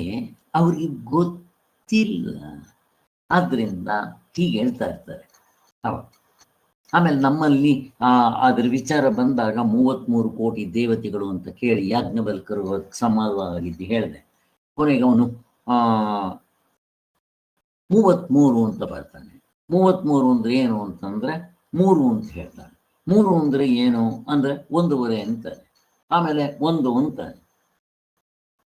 ಆ ಥರ ಕೊನೆಗೆ ಪರಮಾತ್ಮನೇ ಅಂತ ಹಿಂಗೆಲ್ಲ ಹೇಳಿದ್ ನಾವು ಕೇಳಿದ್ದಾಯ್ತು. ಅಷ್ಟು ಮಾತ್ರ ಅಲ್ಲ, ಈ ಭೂಮಿಗೆ ಗ್ರಾವಿಟೇಷನಲ್ ಫೋರ್ಸ್ ಇದೆಯಲ್ಲ, ಅದು ಕೂಡ ಈ ಪರಮಾತ್ಮನೇ. ಅಷ್ಟು ಮಾತ್ರ ಅಲ್ಲ, ಶ್ಲೇಷಣ ಶಕ್ತಿ, ಸಂಹನನ ಶಕ್ತಿ, ಅಂದ್ರೆ ಸೃಷ್ಟಿ ಸ್ಥಿತಿ ಲಯ ಯಾವ್ದ್ರಿಂದ ಆಗ್ತಾ ಇದೆ? ಎಲ್ಲ ಈ ಪರಮಾತ್ಮನಿಂದಲೇ. ಇನ್ನ ಭೌತಿಕ ವಿಜ್ಞ ಸೈಂಟಿಸ್ಟ್ಗಳು ಅವ್ರು ಎಷ್ಟೊಂದು ಶಕ್ತಿಗಳು ಹೇಳ್ತಾರಲ್ವಾ, ಶಕ್ತಿಗಳಲ್ಲ ಅವ್ರು ನಂಬಿರೋರು. ಅವೆಲ್ಲ ಪರಮಾತ್ಮನಿಗೆ ಜುಜುಬಿ, ಅವೆಲ್ಲ ಅವನ ಶಕ್ತಿಯಿಂದಲೇ ನಡೆಯುತ್ತಾ ಇರೋದು. ಒಟ್ಟಿನಲ್ಲಿ ಪರಮಾರ್ಥ ಅಂದ್ರೆ ಏನು? ಎಲ್ಲ ಶಕ್ತಿಗಳು ಪರಮಾತ್ಮನ ಒಂದೇ ಶಕ್ತಿ ರೂಪ ವಿಶೇಷಗಳಾಗಿರುತ್ತೆ ಅಷ್ಟೇ. ಅಲ್ಲಿಗೆ ನಮಗೆ ಕಾಣಬರೋ ಶಕ್ತಿಗಳಾಗಿರ್ಬೋದು, ಅವೆಲ್ಲಕ್ಕೆಲ್ಲ ಆಧಾರ ಪರಮಾತ್ಮನ ಸತ್ತೆ. ಸತ್ತೆ ಅಂದ್ರೆ ಪರಮಾತ್ಮ ಸತ್ತೋಗಿದ್ದಾನೆ ಅಂತಲ್ಲ, ಸತ್ ಚಿತ್ ಅಂತೀವಲ್ಲ ಹಾಗೆ. ಆ ಸತ್ತು ಆ ಇರುವೆ ಹಾಸು ಹೊಕ್ಕಾಗಿದೆ, ಇರುವ ಅರಿವು ಆನಂದ.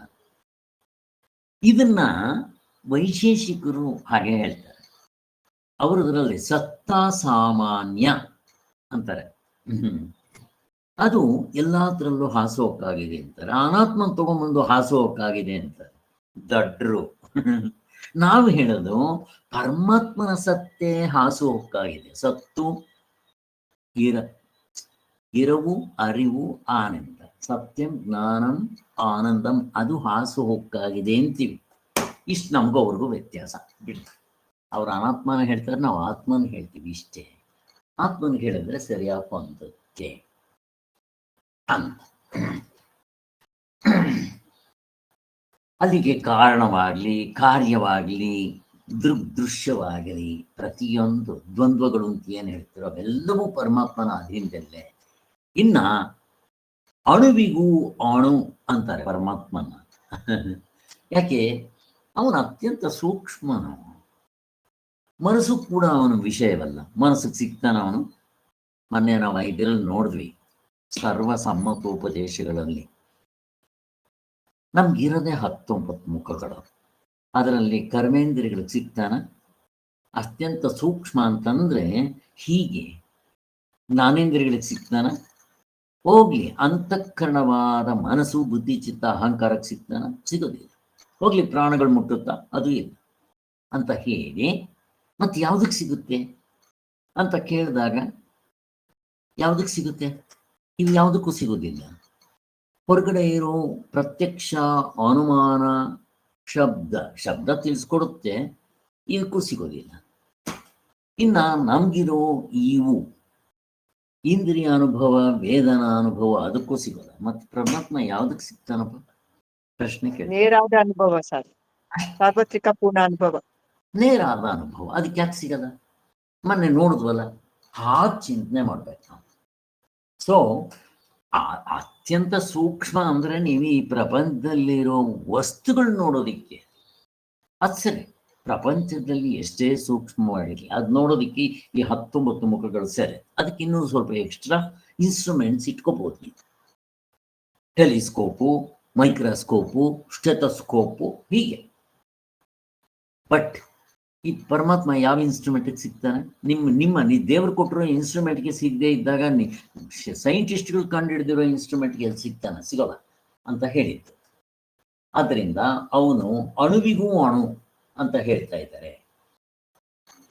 ಅಲ್ಲಿಗೆ ಈ ಅತೀಂದ್ರಿಯವಾದ ಮನಸ್ಸಿಗೆ ಸಿಗಲಿಲ್ಲ. ಮನಸ್ಸೇ ಫಸ್ಟ್ ಆಫ್ ಆಲ್ ಕಂಡುಕೊಳ್ಳೋದು ಕಷ್ಟ. ಅಂಥದ್ದು ಮನಸ್ಗೂ ಸಿಗುವುದಿಲ್ಲ ಅಂದ್ರೆ ಇನ್ನೆಷ್ಟು ಸೂಕ್ಷ್ಮವಾಗಿರ್ಬೇಕು. ಮತ್ತೆ ಎಲ್ಲಕ್ಕೂ ಅವನು ದಾತ್ಯ ಅಂದ್ರೆ ಎಲ್ಲಾ ಕರ್ಮಫಲಗಳನ್ನ ಗೊತ್ತುಪಡಿಸುವನು. ಆಯಾ ಕರ್ಮಕ್ಕೆ ತಕ್ಕಂತೆ ಫಲ ಕೊಡುವನು ಅವನೇ. ಮತ್ತವನ್ನ ಅದಕ್ಕೋಸ್ಕರನೇ ಅಚಿಂತ್ಯ ಸ್ವರೂಪನು. ಅವನ್ ಚಿಂತನೆ ಮಾಡೋದಕ್ಕೂ ಬರೋದಿಲ್ಲ. ಮಾಂಡಕ್ಯ ಉಪನಿಷತ್ನಲ್ಲಿ ಹೇಳುವಾಗ ಅವನು ಅಚಿಂತ್ಯನು, ಅವ್ಯುಪದೇಶನು, ಉಪದೇಶ ಮಾಡಕ್ಕೂ ಆಗಲ್ಲ. ಅವನು ಅವ್ಯವಹಾರನು, ವ್ಯವಹಾರಕ್ಕೆ ಸಿಗಲ್ಲ. ಕರ್ಮೇಂದ್ರಿಯಗಳು ಜ್ಞಾನೇಂದ್ರಿಯಗಳು ಸಿಗೋಲ್ಲ ಅಂತ ಕೂಡ ಅಲ್ಲಿ ಹೇಳಿದ್ದನ್ನು ನೆನೆಸ್ಕೊಳ್ರಿ. ಒಂದಕ್ಕೊಂದು ಕನೆಕ್ಷನ್ ಸಿಗುತ್ತೆ. ಆದ್ದರಿಂದ ಪರಮಾತ್ಮನ ಶಕ್ತಿ ಯಾರು ವರ್ಣನೆ ಮಾಡೋಕ್ಕಾಗೋದಿಲ್ಲ. ಮನಸ್ಸಿನ ಯಾವ ಪ್ರತ್ಯಯವೂ ಅದನ್ನು ತಿಳಿಸ್ಕೊಡೋಕೆ ಬರಲ್ಲ. ಇಲ್ಲಿ ಇನ್ನೊಂದು ನಾವು ಚೆನ್ನಾಗಿ ಮೇಲ್ಕ್ ಹಾಕ್ಬೇಕು. ಇಲ್ಲಿ ಪ್ರತ್ಯಯ ಅಂದ್ರೆ ನಮಗೆ ಗೊತ್ತು. ಪ್ರಪಂಚದಲ್ಲಿರೋ ಅನಾತ್ಮದ ವಸ್ತುಗಳನ್ನ ಪ್ರತ್ಯಯದಿಂದ ತಿಳ್ಕೋಬಹುದು. ಈಗ ಅನಾತ್ಮನೇ ಇರ್ಬೋದು, ಅದನ್ನು ತಿಳ್ಕೊಳ್ಳೋಕ್ ಬರಲ್ಲ. ಯಾವುದು? ಸ್ವರ್ಗ ನರಕ, ಪಾಪ ಪುಣ್ಯ, ಧರ್ಮ ಅಧರ್ಮ, ಜನ್ಮ ಕರ್ಮ ಥಿಯರಿ, ಇದು ಪ್ರತ್ಯೇಕದಿಂದ ತಿಳ್ಕೊಳ್ಳೋಕೆ ಬರುತ್ತೇನೋ? ಇಲ್ಲ. ನೋಡ್ರಿ ಹೇಗಿದೆ. ಬೇರೆ ಲೋಕ ಬರೋದಿಲ್ಲ. ಮತ್ತು ಇಲ್ಲಿ ಎಚ್ಚರದಲ್ಲಿ ಏನೇನು ವಸ್ತುಗಳಿದೆಯೋ ಅದನ್ನು ಪ್ರತ್ಯಯಗಳಿಂದ ತಿಳ್ಕೊಬಹುದು. ಎಷ್ಟು ಲಿಮಿಟೇಷನ್ ಇದೆ ನೋಡ್ರಿ. ಅಲ್ಲಿಗೆ ಇಲ್ಲಿರೋ ವಸ್ತುಗಳು ತ್ರಿಪುಟಿಗಿಂತ ಅದರ ಮೇಲೆ ಸೂರ್ಯನ ಬೆಳಕು ಬೀಳಬೇಕು, ಕಾಲದಲ್ಲಿರ್ಬೇಕು, ದೇಶದಲ್ಲಿರ್ಬೇಕು, ಅಂಥವನ್ನ ಅಂತಃಕರಣದಲ್ಲಿ ಪ್ರತ್ಯಯದಲ್ಲಿ ಮೂಡುತ್ತೆ. ಆ ಪ್ರತ್ಯಯದಿಂದ ನಾನು ಕುಡುಕಿ ಕಂಡೆ, ಮಡಕೆ ಕಂಡೆ, ಚಿನ್ನ ಕಂಡೆ, ಆಭರಣ ಕಂಡೆ, ಹಿಂಗೆಲ್ಲ ಹೇಳ್ತಾ ಇರ್ತೀವಿ ಅಂತ ಹೇಳ್ತಾ ಇದ್ದಾರೆ. ಅದರಿಂದ ಈ ಪ್ರತ್ಯಯಗಳಿಂದ ಸ್ವರ್ಗ ನರಕಗಳು ಅವನ್ನೇ ತಿಳ್ಕೊಳ್ಳೋಕ್ಕಾಗದೇ ಇದ್ದಾಗ ಅವುಗಳಿಗೂ ಸೂಕ್ಷ್ಮವಾಗಿರೋ ಇವುಗಳನ್ನ, ಇದು ಕೂಡ ಅನಾತ್ಮವೇ. ಕರ್ಮಕಾಂಡ, ಉಪಾಸನ ಕಾಂಡ ಅನಾತ್ಮ, ಅವನ್ನೇ ತಿಳ್ಕೊಳ್ಳೋಕ್ಕಾಗಲ್ಲ. ಇನ್ನು ಅವನ್ನೂ ಮೀರಿರೋ ಆ ಆತ್ಮ ಸ್ವರೂಪವನ್ನ ಯಾವ ಪ್ರತ್ಯಯದಿಂದ ತಿಳ್ಕೊಂತೀರಾ ಅಂತ ಪ್ರಶ್ನೆ. ಹಾಗಾದ್ರೆ ನಿಮ್ಮ 7ನೇ ಮಂತ್ರದಲ್ಲಿ ಏಕಾತ್ಮ ಪ್ರತ್ಯಯ ಸಾರ ಅಂತ ಹೇಳ್ತಾರಲ್ಲ, ಅದರಿಂದ ತಿಳ್ಕೊಂತೀರಾ? ಪ್ರಶ್ನೆ ಕೇಳ್ತಾ ಇದ್ದೆ. ಏಕಾತ್ಮ ಪ್ರತ್ಯಯ ಸಾರದಿಂದ ಅದೇ ಆತ್ಮನ್ ಕಂಡವ್ರಿಗಾಗಿರುತ್ತೆ, ಅದರಿಂದ ಅದು ಆತ್ಮನ್ ತಿಳ್ಕೊಳಕ್ ಬರುತ್ತಾ ಅಂತ ಪ್ರಶ್ನೆ ಕೇಳ್ತಾ ಇದ್ದೀನಿ. ಏನಮ್ಮ ಮೀನಮ್ಮ, ಯಾರಾದ್ರೂ ಹೇಳಿ. ಇಲ್ಲ ಸರ್, ಮೀನಮ್ಮ ಮೀನಮ್ಮ ಮೀನಮ್ಮ ಮೀನಮ್ಮ ಅದು ನಮ್ದೇ ಸ್ವಭಾವ ಆಗಿರೋದ್ರಿಂದ ನಾವು ತಿಳ್ಕೊಳ್ಬೇಕು ಅನ್ನೋದೇನಿಲ್ಲ, ಅದೇ ನಾವಾಗಿರ್ತೀವಲ್ವ ಸರ್. ಕರೆಕ್ಟು.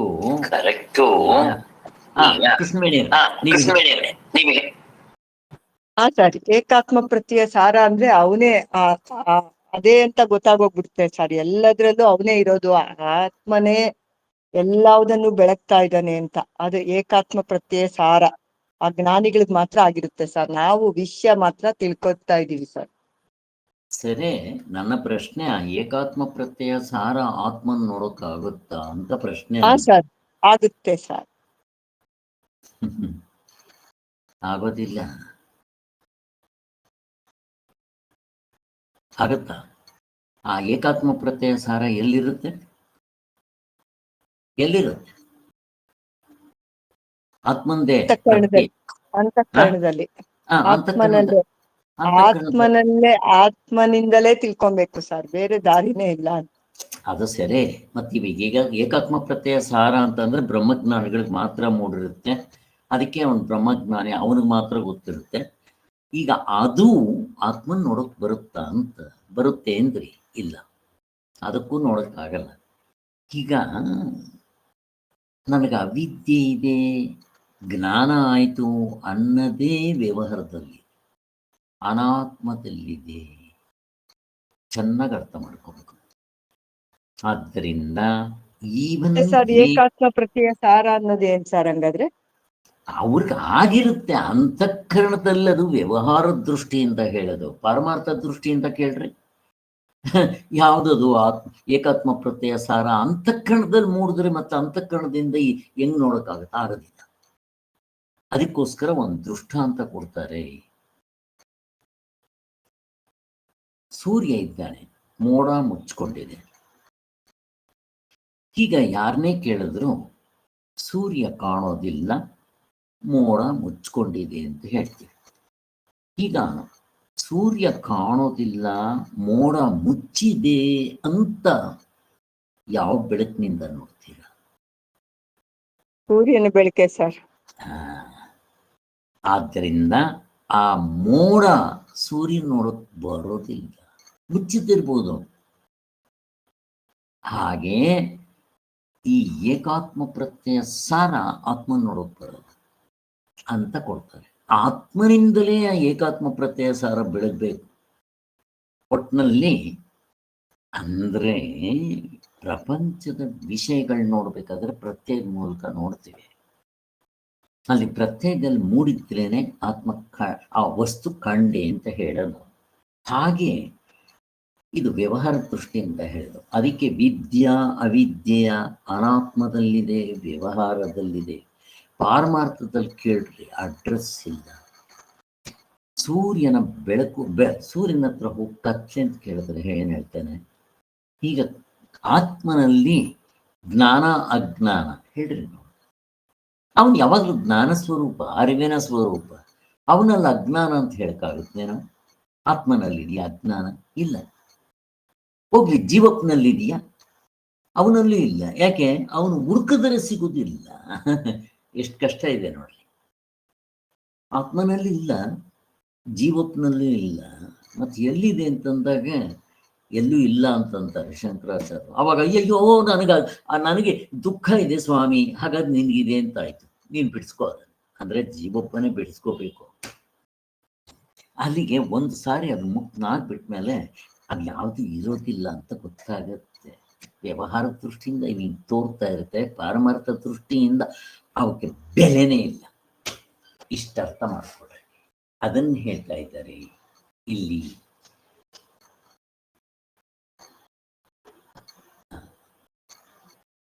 ಹಾಗೆ ನಮ್ಮ ಸ್ವರೂಪವೇ ಆಗಿರುವ ಪರಮಾತ್ಮನನ್ನ ಅನಾತ್ಮವಾದ ಯಾವ ಪ್ರತ್ಯಯವೂ ತಾನೇ ಹಿಡಿಯಲಾರದು, ಅದು ಯಾವುದು ಇಲ್ಲವೂ ಇಲ್ಲ. ಅದಕ್ಕೆ ನಾನು ಹೋಗ್ಲಿ ಆತ್ಮ ಪ್ರತ್ಯಯ ಅಂದರೆ ಏಕಾತ್ಮ ಪ್ರತ್ಯಯ ಸಾರ ಅದು ಹಿಡಿಯುತ್ತಂದ್ರೆ ಅದು ಹಿಡಿಯುತ್ತೆ ಬರೋಲ್ಲ ಅಂತ ಹೇಳಿದ್ರು. ಅನಾತ್ಮವ ಅದಾಯ್ತಲ್ಲ, ಆದ್ದರಿಂದ ಆತ್ಮನು ಅಚಿಂತ್ಯ ಸ್ವರೂಪನು, ಅಷ್ಟು ಮಾತ್ರದಿಂದ ಅವನೇ ಇಲ್ಲ ಅಂತ ಹೇಳಕ್ಕಾಗಲ್ಲ. ಈ ಕೆಲವರು ಏನ್ ಮಾಡ್ತಾರೆ ಅಂತಂದ್ರೆ, ಸರಿ ಸ್ವಾಮಿ ಆತ್ಮನೆಲ್ಲೂ ಚಿಂತನೆ ಮಾಡೋಕ್ಕಾಗಲ್ಲ, ಒಂದು ಕೆಲಸ ಮಾಡಿ ಆತ್ಮನ ಇಲ್ಲ ಅಂತ ಅಂದ್ಬಿಡ್ರಿ ಅಂತಾರೆ ಯಾರು. ಅದಕ್ಕೆ ಈ ಶೂನ್ಯವಾದಿಗಳು ಅಥವಾ ಬುದ್ಧಿಸಮ್ನವರು ಆತ್ಮನೇ ಇಲ್ಲ ಅಂತ ಯಾಕೆ ಹೇಳ್ತಾರೆ ಅಂತಂದ್ರೆ, ಯಾವುದಕ್ಕೂ ಸಿಗೋದಿಲ್ಲ ಇದು ಅಂಥದ್ದು ಇಲ್ಲ ಅಂತ ಅನ್ಬೇಡ ಅಂತ. ಅದಕ್ಕೆ ಅವ್ರು ಶೂನ್ಯವಾದಿಗಳು ಅಂತ ಹೇಳೋದು. ಹಂಗೆ ಹೇಳಿದ ತಕ್ಷಣ ನಮ್ಮ ವೇದಾಂತಕ್ಕೆ ಹೊಂದಲ್ಲ. ನಾವೇನು ಹೇಳ್ತೀವಿ, ಅಲ್ಲಪ್ಪ ಎಲ್ಲವೂ ಶೂನ್ಯ ಅಂತ ಹೇಳು, ನೀನಿದ್ದೀಯ ಇಲ್ವಾ ಅಂತ ಕೇಳಿದ್ರೆ ಹೌದು ನಾನಿದ್ದೀನಿ, ವಿಚಾರ ಮಾಡು. ಈ ನಾನಂದ್ರೆ ಯಾರು ವಿಚಾರ ಮಾಡು, ಮುಗಿದೋಯ್ತು. ಹೂ ಆಮ್ ಐ ಅವಸ್ಥಾತ್ರೆ ವಿಚಾರದಿಂದ ತೋರಿಸ್ಬಿಡ್ತೀವಿ ಅಲ್ಲಿಗೆ ಅವನ್ನ ಸಿಕ್ಬಿಡ್ತಾನೆ, ಆತ್ಮ ಸಿಗ್ತಾನೆ ಅಂತ ಹಂಗೆ ತಗೊಂಡೋಗ್ತಾರೆ ಇಲ್ಲಿ. ಕೊನೆಗೆ ಅವನು ಆದಿತ್ಯ ವರ್ಣನು ಅಂದ್ರೆ ಸೂರ್ಯನನ್ನೇ ಬೆಳುವ ಕೋಟಿ ಸೂರ್ಯ ಸಮಪ್ರಭ. ಬರೀ ಸೂರ್ಯನ್ನೇ ಬೆಳುತ್ತಾನೆ ಅಂದ್ರೆ ಇನ್ನು ಯಾವುದನ್ನು ಬೆಳಗಲ್ಲ ಅವನು. ಆದಿತ್ಯನಿಗೆ ಪ್ರಕಾಶವು ಹೇಗೆ ನಿತ್ಯವಾಗಿ ಸ್ವರೂಪವೇ ಆಗಿರುವುದೋ ಹಾಗೆ ಚೈತನ್ಯ ರೂಪವಾದ ಪ್ರಕಾಶವು ಆತ್ಮನ ಸ್ವರೂಪವೇ. ಅದಕ್ಕೆ ಅವನಿಗೆ ಇರವು, ಅರಿವು, ಆನಂದ ಅವನ ಸ್ವರೂಪ. ಬೆಳಗ್ಗೆ ಹೇಳಿದ್ವಲ್ಲ, ಬೆಂಕಿಗೆ ಸುಡೋದು ಬೆಳಕು, ಕೆಂಪು, ಶಾಖ ಸ್ವರೂಪ. ಕಣ್ಣಿಗೆ ಯಾವತ್ತಾದ್ರೂ ಇದೆಯನ್ನೋದು ಹಾಗೆ ಪರಮಾತ್ಮನಿಗೆ ಅಜ್ಞಾನ ಇದೆಯೇನೋ, ಅವನ ಜ್ಞಾನ ಸ್ವರೂಪ. ಮತ್ತೆ ನೀವು ಅವಿದ್ಯೆ ಇವೆಲ್ಲ ಹೇಳ್ತಿರಲ್ಲ ಅಂದ್ರೆ ವ್ಯವಹಾರ ದೃಷ್ಟಿಯಿಂದ ಅಂತ ಹಾಗೆ ತಗೊಂಡ್ಬರ್ತಾರೆ ಅವ್ರಿಗೆ. ಅದಕ್ಕೋಸ್ಕರ ಇಲ್ಲಿ ಮತ್ತೆ ಒಂದು ದೃಷ್ಟಾಂತ ಕೊಡ್ತಾರೆ ನೋಡಿ. ಅದು ತಮಸ್ಸಿಗೆ ಎಂದರೆ ಅಜ್ಞಾನದ ಕತ್ತಲಿಗೆ ಆಚೆ ಇರುತ್ತದೆ. ಆತ್ಮನನ್ನು ಅರಿಯವು ಎನ್ನುವವರಿಗೂ ಆತ್ಮನಾಗಿ ಬೆಳೆಯುತ್ತಿರುವ ಚೈತನ್ಯ ಪ್ರಕಾಶನ ಆದ್ದರಿಂದ ಆತ್ಮ ನನಗೆ ಗೊತ್ತಿಲ್ಲ ಅಂತ ಹೇಳಿದ್ರು, ಆ ಗೊತ್ತಿಲ್ಲ ಅನ್ನೋದೊಂದು ಜ್ಞಾನ ಅಲ್ವೇನಪ್ಪ. ನಿನ್ಗೆ ಯಾತ್ರೆಯಿಂದ ಗೊತ್ತಾಯ್ತು? ಆತ್ಮನಿಂದನೇ ಗೊತ್ತಾಗಿದೆ. ಇದು ತುಂಬಾ ಸೂಕ್ಷ್ಮವಾಗಿದೆ. ಅದೇ ಎಷ್ಟು ಹಿಡಿಯೋಕ್ಕಾಗುತ್ತೋ ಗೊತ್ತಿಲ್ಲ ನೀವು ಈಗ ನನ್ನ ಆತ್ಮ ಗೊತ್ತಿಲ್ಲ ಅಂತ ನೆನ್ಪಿಟ್ಕೊಡ್ರಿ. ಗೊತ್ತಿಲ್ಲ ಅನ್ನೋದು ಒಂದು ಜ್ಞಾನ ಅಲ್ವೇನಪ್ಪ ನಿನ್ಗೆ? ಅದು ಯಾಕರಿಂದ ಗೊತ್ತಾಯ್ತು? ಆತ್ಮನಿಂದಲೇ. ತುಂಬ ಸೂಕ್ಷ್ಮವಾಗಿದೆ. ಎಷ್ಟು ಜನ ಹಿಡಿತೀರೋ ಗೊತ್ತಿಲ್ಲ. ಅಲ್ಲಿಗೆ ಸೂರ್ಯನೇ ಕತ್ತಲೆ ಹೇಗೆ ಎಂದಿಗೂ ಆವರಿಸಲಾರದು. ಸೂರ್ಯನ ಯಾವತ್ತಾದ್ರೂ ಕತ್ತಲೆ ಆವರಿಸುತ್ತೇನೋ? ಈಗ ಸೂರ್ಯನಲ್ಲಿ ಕತ್ಲೆ ಅಂತ ಕೇಳಿ ನೋಡ್ರಿ, ಏನ್ ಹೇಳ್ತಾನೆ ಅವನು? ಸ್ವಾಮಿ ಸೂರ್ಯ ನಿನ್ಗೆ ಎಗನೆಸ್ಟ್ ಆಗಿ ಆಪೋಸಿಟ್ ಆಗಿ ಕತ್ಲೆ ನಿಂತಿದ್ದಾನೆ ಅಂತಂದ್ರೆ ಅವನು ಯಾವನು? ತೋರ್ಸ್ ನನಗೆ ಅಂತಾನೆ. ತೋರ್ಸಿ ಸೂರ್ಯನಿಗೆ ತೋರ್ಸಕ್ ಬರಲ್ಲ. ಹಾಗೆ ಜ್ಞಾನ ಸ್ವರೂಪಕ್ಕೆ ಅಜ್ಞಾನ ಅಂತ ಏನಾದ್ರು ಹೇಳ್ರಿ, ಅವನಿಗೆ ಅರ್ಥ ಆಗುತ್ತಾ? ಇದೀಯ ತೋರ್ಸಿರ್ಬೋದು. ಇರದೆ ಜ್ಞಾನ ಸತ್ಯಂ ಜ್ಞಾನಂ ಅನಂತಂ ಬ್ರಹ್ಮ ಇನ್ನೆಲ್ಲಿಂದ ತರ್ತೀರ?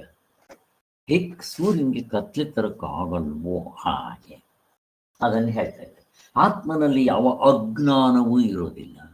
ಅದಕ್ಕೆ ಅವನು ಜ್ಞಾನ ಸ್ವರೂಪ ಅಂತ ಕರೆಯೋದು. ಮತ್ತೆ ನಾವು ಹೇಳ್ತಾ ಇದ್ದೀವಲ್ಲ ನನಗೆ ಅಜ್ಞಾನ ಇದೆ ಅಂತ, ಅದು ಅನಾತ್ಮ ದೃಷ್ಟಿಯಿಂದ, ವ್ಯವಹಾರದ ದೃಷ್ಟಿಯಿಂದ. ನೀವು ಆತ್ಮ ದೃಷ್ಟಿ ಇಲ್ಲದರ ಅಡ್ರೆಸ್ ಇಲ್ಲ. ಆತ್ಮನನ್ನ ಯಾವ ಜ್ಞಾನವೂ ವಿಷಯೀಕರಿಸಲಾರದು. ಆತ್ಮನೇ ಜ್ಞಾನ ಸ್ವರೂಪ. ಅವನನ್ನು ಯಾವರಪ್ಪ ವಿಷಯೀಕರಿಸ್ತಾರೆ? ಅವನನ್ನು ಯಾರಪ್ಪ ಬೆಳಗ್ತಾರೆ? ಅಲ್ಲ, ಸೂರ್ಯನ ಚಂದ್ರನ್ನ ಆ ಬೆಳಕಿನ ಸ್ವರೂಪ ಅವ್ರನ್ನೇ ಬೆಳಗ್ತಾ ಇರೋ ಆತ್ಮನ್ನ ಸೂರ್ಯಚಂದ್ರ ಬೆಳಗಕ್ಕಾಗಲ್ಲ.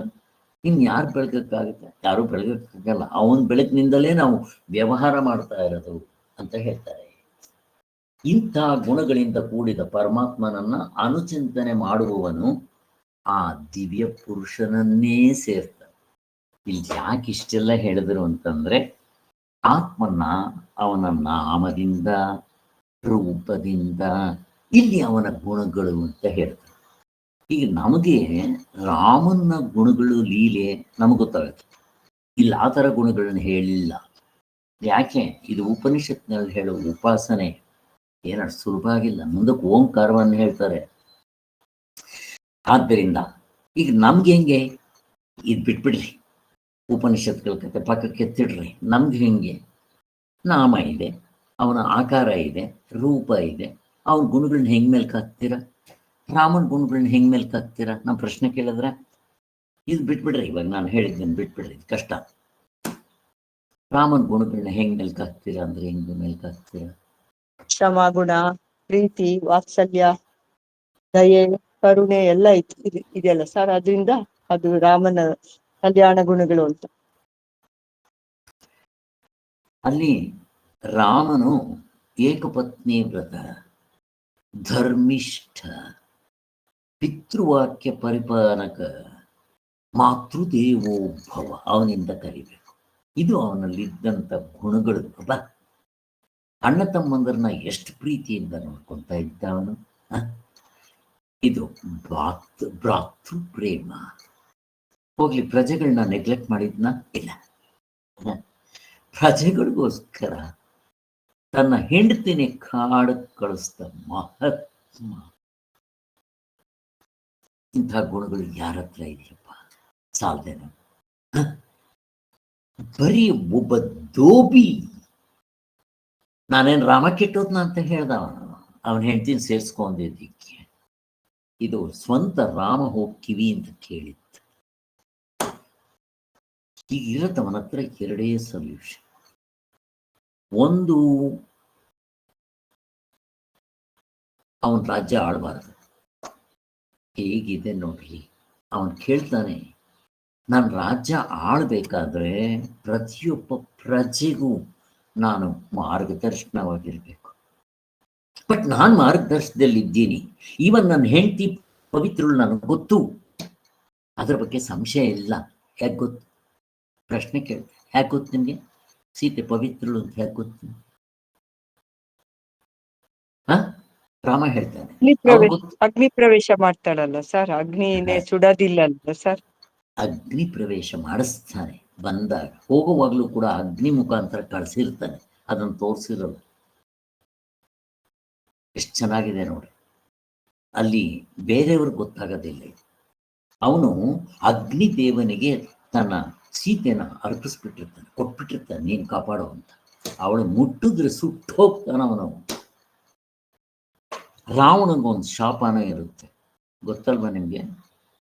ಯಾರನ್ನ ಬಲಾತ್ಕಾರ ಮಾಡ್ತಾರೋ ಸತ್ತ. ಯಾರೋ ಒಂದು ದೇವತೆ ಶಾಪ ಕೊಟ್ಟಿರ್ತಾಳೆ ಅವನಿಗೆ, ಹಿಂಗೆ ಯಾರನ್ನೋ ಬಲಾತ್ಕಾರ ಮಾಡಕ್ ಹೋಗ್ತಾನೆ. ಮೂರ್ಖ, ಶಿವ ಪ್ರತ್ಯಕ್ಷ ಆಗಿದ್ದಾನೆ. ವೈಕುಂಠನ ಕೈಲಾಸವನ್ನ ಮೇಲ್ಕೆ ಎತ್ತಿದ್ದಿ ನೀನು. ಅಹಂಕಾರದಿಂದ ಮಾಡ್ತೀಯ, ತಾಯಿನ ಮುಟ್ಟಕ್ ಬರ್ತೀಯ. ಇನ್ನೊಂದ್ಸಾರಿ ಯಾವ್ದಾದ್ರು ಹೆಣ್ಣನ್ನ ಬಲಾತ್ಕಾರ ಮಾಡು, ಸುಟ್ಟು ಬೂದಿ ಆಗ್ಬಿಡ್ತೀಯ ನೀನು. ಹೆಂಗಿದೆ? ಅವನಿಗೆ ಎಷ್ಟೇ ಶಕ್ತಿ ಇರ್ಬೋದು, ಲಕ್ಷ್ಮಣ ರೇಖೆ ಮೀರಕ್ಕಾಗ್ಲಿಲ್ಲ. ಸೀತೆನ ಮುಟ್ಟಿದ್ರೆ ಸುಟ್ಟೋಗ್ಬಿಡ್ತಾ ಇದ್ದ. ಹಂಗೂ ಅವ್ನು ಪ್ರಯತ್ನ ಮಾಡ್ತಾನೆ. ಅವನಿಗೆ ಕೊನೆಗೆ ನೆನಪು ಬರುತ್ತೆ, ಸುಟ್ಟೋಗ್ಬಿಡ್ತೀನಿ ನಾನು, ಮುಟ್ಟಕ್ಕಾಗತ್ತಿಲ್ಲ. ರಾಮನು ಹಾಗೆ ಅದನ್ನ ಅಗ್ನಿ ಕೊಟ್ಟು ಕಳಿಸಿರ್ತಾನೆ. ವಾಪಸ್ ಬಂದಾಗ ಅಗ್ನಿಯಿಂದ ಮತ್ತೆ ನಮ್ಗೇನು ಅಂತಂದ್ರೆ, ಹಿಂದೆ ಕಳ್ತನ ಮಾಡಿದ್ರೆ ಸುಟ್ಟಿರೋ ಕಬ್ಬಿಣವನ್ನ ಮುಟ್ಟು ಅಂತ ಇತ್ತು. ಅವನು ನಿಜವಾಗ್ಲೂ ಕಳ್ತನ ಮಾಡದೇ ಇದ್ರೆ ಆ ಬೆಂಕಿ ಅವನು ಸುಡ್ತಾ ಇರಲಿಲ್ಲ. ಅದಕ್ಕೋಸ್ಕರ ಹಾಗೆ ಸೀತೆ ನಿಜವಾಗ್ಲೂ ಪವಿತ್ರಳಾಗಿರೋದ್ರಿಂದ ಆ ಬೆಂಕಿ ಸುಡಕ್ಕಾಗಲಿಲ್ಲ ಅಂತ. ಏನಾದರೂ ಇರಲಿ, ಇದು ರಾಮನ ಗೊತ್ತಿರ್ಲಿಲ್ವೇನೋ, ಗೊತ್ತಿತ್ತು. ಮತ್ತು ಸೀತೆನಿಗೆ ಕಡ ಕಲಿಸ್ದ. ಇಲ್ಲಿರೋದು ಒಂದೇ, ಅವನು ಬಂದಿದ್ದೆ ಈ ವಿಚಾರ ನಡೆದಾಗ ಫಸ್ಟ್ ಭರತನ ಹತ್ರ ಬರ್ತಾನೆ, ಲಕ್ಷ್ಮಣನ ಹತ್ರ ಬರ್ತಾನೆ, ಇವ್ರ ಹತ್ರ ಬರ್ತಾರೆ. ಅಪ್ಪ, ಇನ್ನು ನನ್ನ ರಾಜ್ಯ ಆಳೋದಕ್ಕೆ ಯೋಗ್ಯ ಇಲ್ಲ ಕಣೋ, ಅದರಿಂದ ದಯವಿಟ್ಟು ನೀವು ಆಳ್ರಪ್ಪ, ನಾನು ಸುಮ್ಮನೆ ಹಿಂದಕ್ಕೆ ಹೋಗ್ಬಿಡ್ತೀನಿ. ಯಾಕೆಂದರೆ ಪ್ರಜೆಗಳಿಗೆ ನನ್ನ ಮೇಲೆ ಸಂಶಯ ಬಂದ ಮೇಲೆ ನಾನು ಆಳಬಾರ್ದು. ಎಂಥ ನಿಷ್ಠನಪ್ಪ ರಾಮ, ಯಾವನಿರ್ತಾನಪ್ಪ ಈ ಥರ. ಹೇಗಿದೆ ನೋಡ್ರಿ. ಯಾಕೆ ಈಗ ನಮ್ಮ ರಾಜನೇ ಹಾಗೆ ನಡ್ಕೊಂಡ್ರೆ ನಾನು ಯಾಕೆ ನಡ್ಕೋಬಾರ್ದು ಅಂತ ಅನ್ನೋದಕ್ಕೆ ಅವನಿಗೊಂದು ಅವಕಾಶ ಇದೆ. ಈಗ ಅವಕಾಶ ಹೋಗೋದಿಕ್ಕೆ ಒಂದೇ ದಾರಿ, ಸೀತೆನ ಕಾಡು ಕಳಿಸ್ಬೇಕು. ರಾಮನಿಗೆ ಇಷ್ಟ ಇಲ್ಲ, ಮತ್ತಿವಾಗ ರಾಜ್ಯವನ್ನ ಬಿಡಬೇಕು. ಬಟ್ ಈ ಅಂಟಮಂದ್ರು ಯಾರು ಒಪ್ತಾ ಇಲ್ಲ. ಹೆಂಗಿದೆ ನೋಡ್ರಿ ಧರ್ಮಸಂಕ. ಯಾವ ಗುಣಗಳು ಸಿಗುತ್ತಪ್ಪ ರಾಮಂದು, ಹಿಂಗ ಮೆಲ್ಕ ಹಾಕ್ಬೇಕು. ಹಾಕಿದ್ದೀವ ರಾಮಾಯಣ ಹೀಗೆ ನೋಡ್ಬೇಕು ನಾವು, ಪ್ರತಿಯೊಂದು ಸ್ಟೆಪ್ನಲ್ಲೂ ಹೀಗಿದೆ ತಿಳ್ಕೊಳ್ಳೋದು. ಎಷ್ಟು ಚೆನ್ನಾಗಿದೆ ನೋಡ್ರಿ. ಕೊನೆಗೆ ಇವರು ಒಪ್ಲಿಲ್ಲ, ಬೇರೆ ದಾರಿ ಇಲ್ಲ, ಸೀತೆನ ಕಳಿಸ್ಬೇಕು. ಕಳಿಸ್ತ ಏನ್ ಕಳಿಸ್ಬಿಟ್ಟು ಇವನೇನ್ ಆರಾಮಾಗಿ ಖುಷಿಯಾಗಿದ್ನ ರಾಮ? ನೋಡ್ರಿ, ಅವನ್ ರಾಮ ಸೀತೆನ ಕಳಿಸಿ ಅವನು ಚಾಪೆ ಮೇಲೆ ಮಲಗ್ತಾ ಇದ್ದ. ಸೀತೆ ಪಾಪ ಅಲ್ಲಿ ಎಲ್ಲಿ ನೆಲದ ಮೇಲೆ ಮಲ್ಕೊಂತಾಳೋ, ನಾನು ಯಾಕೆ ಅಂತ ಅವನು ಸಿಂಹದ ಮೇಲೆ ಕೂತ್ಕೊಂತಾ ಇದ್ದ. ಬಟ್ ಮಲಗೋವಾಗ ಚಾಪೆ ಹಾಕ್ಸ್ಕೊಂಡ್ರು, ಲಕ್ಷ್ಮಣನ ಕೈ ಕೆಳಗಡೆ ಮಲಗ್ತಾ ಇದ್ದ. ಹೇಗಿದೆ ಸ್ವಾಮಿ, ಇದು ಗುಣಗಳು ಮೆಲ್ಕಾಕ್ಬೇಕಾಗಿ. 1 ವರ್ಷ ರಾವಣ ತಗೊಂಡೋಗಿ ಅವನ ಸೀತೆನ ಅಲ್ಲಿ ಇಟ್ಕೊಂಡಿದ್ರು ಕೂಡ ಅವನಲ್ಲಿ ಕ್ಷಮಾ ಗುಣ ಎಷ್ಟಿತ್ತು ಅಂದ್ರೆ, ಆಂಜನೇಯ ಹೇಳ್ತಾನೆ, ಹೇ ಈಗಲೂ ಟೈಮ್ ಮಿಂಚಿಲ್ಲ, ನಾವು ಬಂದ್ಬಿಟ್ಟಿದ್ದೀವಿ ಇಲ್ಲಿಗೆ, ಅದಕ್ಕೆ ನಿನ್ಗೆ ಇನ್ನೂ ಒಂದು ಅವಕಾಶ ಕೊಡ್ತಾ ಇದ್ದಾನೆ ಅಂತ ಹೇಳಿ ಆ ಇವನು ಹೇಳೋದು. ಯಾರು ಯಾರು ಅವನು, ಅವರ ಮಗ, ಅವನ ಹೆಸರೇನಪ್ಪ? ಇಂದ್ರಜಿತ್ ಅಲ್ಲ. ಕೊನೆಗೆ 2ನೇ ಸಾರಿ ಆಂಜನೇಯನ ಬದಲು ಇವನ್ ಕಳಿಸ್ತಾನೆ ರಾಮ ಅಲ್ಲಿಗೆ. ಕಳಿಸಿದ್ದೆ ಇನ್ನೊಂದು ಸಾರಿ ಹೇಳೋ, ಫೈನಲ್ ಆಗಿ ಅವನಿಗೆ ಯುದ್ಧ ಸ್ಟಾರ್ಟ್ ಮಾಡಕ್ ಮೊದಲು ಅಂತ. ಅವನು ಈ ಅಣ್ತಮ್ಮಂದ್ರಲ್ಲಿ ವಾಲಿ ಮಗ, ಅವನ ಹೆಸರೇನು? ಅಂಗದ. ಅವನ್ ಕಳಿಸ್ತಾನೆ, ಅಂಗದ ನೀನು ಹೋಗಿ ಇನ್ನೂ ಒಂದ್ಸಾರಿ ಫೈನಲ್ ಅವನು ಕೊಡೋ, ಅಟ್ಲೀಸ್ಟ್ ಈಗಲಾದರೂ ಅವನು ಒಪ್ಕೊಂಡು ಸೀತೆಯನ್ನು ಒಪ್ಪಿಸ್ಬಿಟ್ರೆ ಇಷ್ಟು ಯುದ್ಧ ಆಗಿ ಯಾರು ಸಾಯೋದು ಬೇಡ, ನಾವು ವಾಪಸ್ ಹೋಗ್ಬಿಡಿ, ನಾನು ಇವನ್ನ ಕ್ಷಮಿಸ್ಬಿಡ್ತೀನಿ. ಯಾರನ್ನ? ರಾವಣನ. ನೋಡ್ರಿ, ಹೆಂಡ್ತಿನ 1 ವರ್ಷ ಕರ್ಕೊಂಡೋಗಿ ಅಲ್ಲಿ ಇಟ್ಕೊಂಡು ಹಿಂಸೆ ಕೊಟ್ಟು ಇಷ್ಟೆಲ್ಲ ಮಾಡಿದ್ರು ಕ್ಷಮಿಸೋ ಗುಣ ರಾಮನಲ್ಲಿತ್ತಲ್ಲ. ನಮ್ಗೇನಾಗಿದೆ ರೋಗ? ನಾನು ಕೇಳೋದು, ನಮ್ಗೇನಾಗಿದೆ ರೋಗ? ಸಣ್ಣದಕ್ಕೆ ನಮ್ಮಲ್ಲಿ ಕ್ಷಮೆ ಗುಣ ಇಲ್ವಲ್ಲ. ಅದನ್ನ ಗುಣಗಳನ್ನ ಮೆಲುಕು ಹಾಕೋದು ಅಂದ್ರೆ ರಾಮನ್ ಹಿಂಗೆ ಲೆಕ್ಕ ಹಾಕ್ಬೇಕು ಅಂತ ಹೇಳೋದು. ಅವನು ಹೇಳ್ತಾನೆ, ನನ್ನ ಕಾಲು ಅಲ್ಲಾಡ್ಸಕ್ಕಾಗ್ಲಿಲ್ಲ ಕಣೋ, ನಿನ್ನ ಮಗನೂ ಅಲ್ಲಾಡ್ಸಕ್ಕಾಗ್ಲಿಲ್ಲ, ನಿಮ್ಮ ಸಭೆಯಲ್ಲಿರೋನು ಯಾವನೂ ನನ್ನ ಕಾಲ ಮಿಟಕ್ಸಕ್ಕಾಗ್ಲಿಲ್ಲ. ಕೊನೆಗೆ ರಾವಣನೇ ಬರ್ತಾನೆ, ಥೂ, ನನ್ನ ಕಾಲು ಯಾಕೆ ಇಟ್ಕೊಂತೀಯ, ಹೋಗಿ ಇಟ್ಕೊಂಡ್ರೆ ರಾಮನ ಕಾಲು ಇಟ್ಕೋ, ಈಗಲೂ ಅವನು ಕ್ಷಮಿಸ್ತಾನೆ ಅಂತ ಹೇಳ್ತಾನೆ. ಹಂಗದ ಕೇಳೋದಿಲ್ಲ ಅಷ್ಟೇ. ಅಲ್ಲ, ಯಾಕೆ ಹೇಳಿದೆ ಅಂದ್ರೆ ರಾಮನ ಗುಣಲೀಲೆಗಳನ್ನ ಮೆಲುಕಾಕ್ಬೇಕು ಅನ್ನೋದಕ್ಕೆ ಇವು ಗುಣಗಳು. ಏನಾಗಲಿರ್ಲಿ, ಮುಂದಕ್ಕೆ ಹೋಗೋಣ. ಇಲ್ಲಿ ಎಷ್ಟು ಕಷ್ಟ ಇದೆ, ಇವು ಮಾಡೋಕ್ಕಾಗುತ್ತಾ? ಇವು ಎಷ್ಟೊಂದು ಹೇಳ್ತಾ ಇದ್ದಾರೆ. ಯಾವ ಗುಣನ ಮೆಲುಕಾಕ್ತೀರಪ್ಪ? ಉಪನಿಷತ್ತುಗಳು ತುಂಬಾ ಕಷ್ಟ. ಅದಕ್ಕೆ ಸುಲಭವಾಗಿ ಸ್ವಾಮಿಗಳು ಎಲ್ಲಿ ಇದನ್ನು ಹೇಳಿದ ತಕ್ಷಣ ನೋಡ್ರಿ ಮುಂದಕ್ಕೆ ಹೇಳ್ತಾರೆ, ಅಲ್ಲಿ ಇವುಗಳ ಕಷ್ಟ ಇದೆ, ರಾಮಕೃಷ್ಣ ಗೋವಿಂದ ನೆನರಿ ಅಂತ ಹೇಳ್ತಾರೆ, ಇದರಲ್ಲೇ ಮುಂದಕ್ಕೆ ಹೇಳ್ತಾರೆ. ಅದರಿಂದ ನಾವು ಫಸ್ಟ್ ರಾಮನ್ನ ಒಬ್ಬ ದೇವರನ್ನ ಇಟ್ಕೊಂಡು 3 ಹೊತ್ತು ಜಪ ಮಾಡೋದು ಕಲಿಬೇಕು. ಇದು ಪರಂಪರಾ ಸಾಧನ ಎಷ್ಟು ಜನ ಮಾಡ್ತಾ ಇದ್ರು ನನಗೆ ಗೊತ್ತಿಲ್ಲ. ಮಾಡ್ರಪ್ಪ ದಯವಿಟ್ಟು, ಮಾಡೋ ಕೆಲ್ಸಗಳನ್ನ ಕರ್ಮಯೋಗದಲ್ಲಿ ಮಾಡಿ. ಎರಡನೇದು, ಒಂದು ದೇವರನ್ನ ಇಟ್ಕೊಂಡು ಕೂತ್ರೆ ನಿಂತ್ರೆ ಎದ್ರೆ ಈ ಗುಡ್ ಮಾರ್ನಿಂಗು ಸಲಾಂ ಗಿಲಾಂ ಬಿಟ್ಟು ನಿಮ್ಮ ದೇವ್ರ ಹೆಸರು ಹೇಳಕ್ಕೆ ಶುರು ಮಾಡಿ. ಅಟ್ಲೀಸ್ಟ್ ದಿನಕ್ಕೊಂದು 10-20 ಸಲ ಆದ್ರೆ. ಇವತ್ತು ಪಾರ್ಕ್ ಹೋಗಿದ್ದೆ, ಯಾರೋ ಬೇರೆಯವರು ಹಾಯ್ ಅಂದ್ರೆ ನನಗೆ ಅವ್ರು ಗುರ್ತಿದ್ದಾರೇನೋ ಅಂತ. ಯಾರಮ್ಮ ನೀವು ಅಂತಂದೆ. ಅವ್ರು ಒರಿಸ್ಸಾದವರು. ನೀ ಏನು ನನ್ನ ಪರಿಚಯ ಹೆಂಗೆ ಗೊತ್ತು ಅಂತ ನಾನು ಆಕೆ ಸುಮ್ಮನೆ ನಾನು ನಿಮಗೆ ವಿಶ್ ಮಾಡಿದೆ ಸರ್ ಅಂದರು. ಹಾಯ್ ಅಂತ. ನನ್ನ ಪರಿಚಯ ಏನಿಲ್ಲ, ಅದು ಯಾಕಂದ್ಲು ಇನ್ನೂ ನನಗೆ ಗೊತ್ತಿಲ್ಲ. ಆವಾಗ ನಾನು ಹೇಳಿದೆ ಜೈ ಶ್ರೀರಾಮ್ ಅಂದ್ಬಿಟ್ಟು ನನ್ನ ಹತ್ರ ಚೀಟಿ ಕೊಟ್ಟು, I am A doctor, yoga specialist. Always I will be giving discourse on Bhagavad Gita, Upanishad and yoga. If anybody are interested, please give this to somebody. Let them utilize. ಅಂತ ಹೇಳಿ ಅವಳಿಗೊಂದು ಸಜೆಷನ್ ಹೇಳಿದೆ. Always you think of God, your ಇಷ್ಟ ದೇವತ, always while going, coming, taking bath, eating, just telling his name instead of good morning, hi, and it will come with us ಅಂತ ಹೇಳಿದೆ. ಅವಳು ಯಾಕೆ ವಿಶ್ ಮಾಡಿದ್ರು ನನಗಂತೂ ಗೊತ್ತಿಲ್ಲ. ಹಾಗೆ ಎಲ್ಲಿ ಹೋದ್ರು ಫಸ್ಟ್ ನೀವುಗಳಿಗೆ ಯಾರು ಮಾಡ್ತಾ ಇದ್ರು ನನಗೆ ಗೊತ್ತಿಲ್ಲ. ದಯವಿಟ್ಟು ಮಾಡದೇ ಇದ್ದರೆ, ಮಾಡದೆ ಪ್ರಯತ್ನ ಮಾಡ್ರಪ್ಪ. ಫಸ್ಟ್ ಇದೇ ಮಾಡದೇ ಇದ್ರೆ ಸಹಕಾರಿ ಸಾಧನೆ ಎಲ್ಲಿ ಮಾಡ್ತೀವಿ? ಆಗೋ ಕೆಲಸ ಅಲ್ಲ. ಇವೆಲ್ಲ ಏನು ಮಾಡ್ತೀರಾ?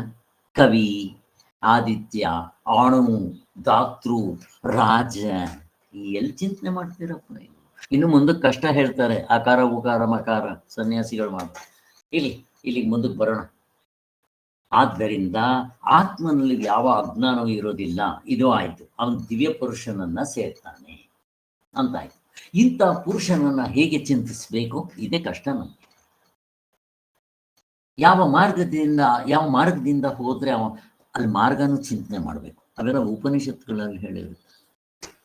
ಯಾವ ಉಪಾಸನೆ ಮಾಡ್ತೇನೋ ಆ ಮಾರ್ಗ ಯಾವನ ಗೊತ್ತಾಯ್ತು, ಅಲ್ಲಿ ಮುಂದಕ್ಕೆ ಹೇಳ್ತಾರೆ. ಅವೆಲ್ಲ ನೋಡ. ಆದ್ದರಿಂದ ಈಗ 8ನೇ ಶ್ಲೋಕದಲ್ಲಿ 8ನೇ ಅಧ್ಯಾಯದಲ್ಲಿ 10ನೇ ಶ್ಲೋಕ, ಭಕ್ತ್ಯಾ ಯುಕ್ತೋ ಯೋಗ ಬಲೇನ ಚೈವ ಭ್ರೂಮೋ ಮಧ್ಯೆ ಪ್ರಾಣಮಾವೇಶ್ಯ ಸಮ್ಯಕ್ ಸತಂ ಪರಂ ಪುರುಷಮುಪೈತಿ ದಿವ್ಯಂ. ಕೃಷ್ಣವೇಣಿಯವ್ರೆ, ಈ ಮಂತ್ರವನ್ನು ಓದ್ರಿ. ನಾನು ಎಲ್ಲಿ ನಿಲ್ಸ್ಬೇಕು? ಒಂದ್ ಲೈನ್ ಬಿಟ್ಬಿಟ್ರಲ್ಲ ಸರ್. ಪ್ರಯಾಣ ಕಾಲೇ ಮನಸಾಚಲೇನ ಭಕ್ತ್ಯಾಯುಕ್ತೋ. ಅಲ್ಲ, ಮೊದ್ಲೇ 1 ನಿಮಿಷ ಗಾಬರಿ ಪಡ್ಬೇಡಿ, ನಿಧಾನವಾಗಿ ಮೊದ್ಲಿಂದ ಓದಿ. ಪ್ರಯಾಣ ಕಾಲೇ ಮನಸಾಚಲೇನ ಭಕ್ತ್ಯಾಯುಕ್ತೋ ಯೋಗ ಬಲೇನ ಚೈವ ಭ್ರುವೋರ್ ಮಧ್ಯೆ ಪ್ರಾಣಮಾವೇಶ್ಯ ಸಮ್ಯಕ್ ತಂ ಪರಂ ಪುರುಷಮುಪ್ಯೈತಿ ದಿವ್ಯಂ. ಗೊತ್ತಾಯ್ತು ಎಲ್ಲಿ ನಿಲ್ಸ್ಬೇಕು ಅಂತ. ನಾನು ಒಂದೊಂದು ಲೈನು ಕಂಟಿನ್ಯೂಸ್ ಆಗಿ ಹೇಳ್ಬೇಕು ಅನ್ಕೊಂತ ಇದ್ದೆ, ಅದು ನನ್ನ ತಪ್ಪು.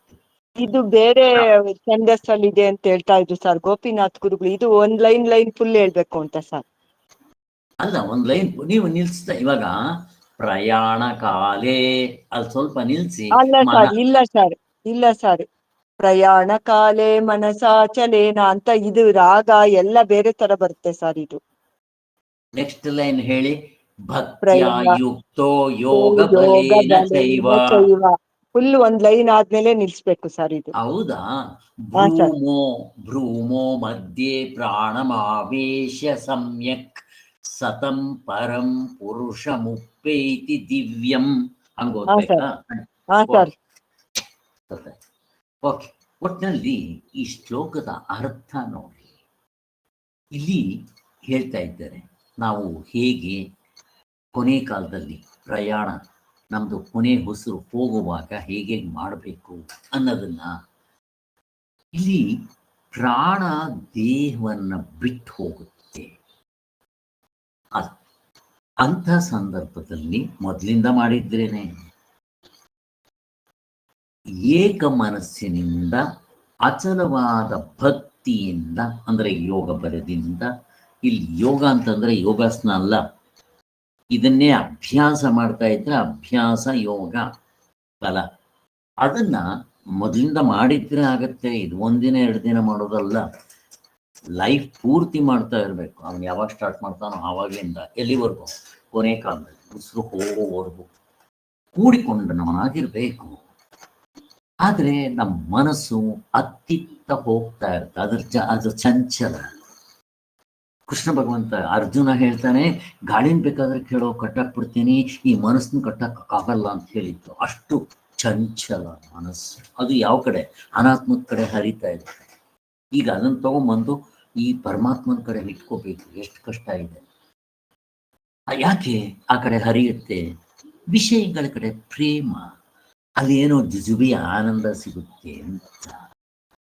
ಈಗ ಅಲ್ಲಿಂದ ನಾನು ಮನಸ್ಸನ್ನ ಎಳ್ಕೊಂಡ್ಬಂದು ಈ ಪರಮಾತ್ಮನಲ್ಲಿ ನಿಲ್ಲಿಸ್ಬೇಕು. ಯಾರು ಪರಮಾತ್ಮ? ಕವಿಂ ಪುರಾಣ. ಅವನು ಕವಿ ಅಂತ ಇವಾಗ ಹೇಳಿದ್ರಲ್ಲ, ಅವೆಲ್ಲ ನೆನೆಸ್ಕೋಬೇಕು ಹಾಗೆ. ಮತ್ತೆ ಅವನ ಪುರಾಣ ತುಂಬ ಹಳಬ. ಅಂದ್ರೆ ಸತ್ಯಯುಗ ಸೃಷ್ಟಿ ಆಗಕ್ಕೆ ಮೊದಲು ಇದ್ದ, ಸೃಷ್ಟಿ ಆದಮೇಲೂ ಇದ್ದ, ಅದು ಸ್ಥಿತಿನಲ್ಲಿ ಇದ್ದ, ಪ್ರಳಯ ಆದಮೇಲೂ ಕಾರಣ ಬೀಜ ರೂಪದಲ್ಲಿದ್ದ. ಅವನು ಅತ್ಯಂತ ಪುರಾಣನು ಅಂತ. ಆ ಪರಮೇಶ್ವರ ನಮ್ಗಳ ಆತ್ಮನೇ ಆಗಿರ್ತಾನೆ. ಆತ್ಮನಾಗಿಯೇ ವಿಷಯಗಳು ಪ್ರಿಯವಾಗಿ ಇರುವುದರಿಂದ ಪರಮಾತ್ಮನು ಭಕ್ತರಿಗೆ ಪರಮ ಪ್ರಿಯನಾಗಿರ್ತಾನೆ. ಇಲ್ಲಿ ವಿಷಯಗಳಲ್ಲಿ ಸಿಗೋ ಆನಂದವು ಪರಮಾತ್ಮನ ಆನಂದವೇ, ಎರಡಿಲ್ಲ. ನಮಗ್ ಗೊತ್ತಿಲ್ಲ, ಆದರೆ ಅದು ದುಃಖ ಸಹಿತ ಇರೋದು. ಎಷ್ಟೋ ಸರಿ ನಾವು ಕೇಳಿದ್ವಿ ಇದನ್ನ. ಅದಕ್ಕೋಸ್ಕರನೇ ಪರಮಾತ್ಮನು ಭಕ್ತರಿಗೆ ಪರಮ ಪ್ರಿಯನಾಗಿರ್ತಾನೆ. ಪರಮಾತ್ಮನಿಗೆ ಭಕ್ತರು ಪ್ರಿಯರಾಗಿರ್ತಾರೆ ಅಂತ ಹೇಳ್ತಾ ಇರೋದು ಅಲ್ಲ, ಭಕ್ತರಿಗೆ ಪರಮಾತ್ಮನ ಪ್ರಿಯನಾಗಿರ್ತಾನೆ.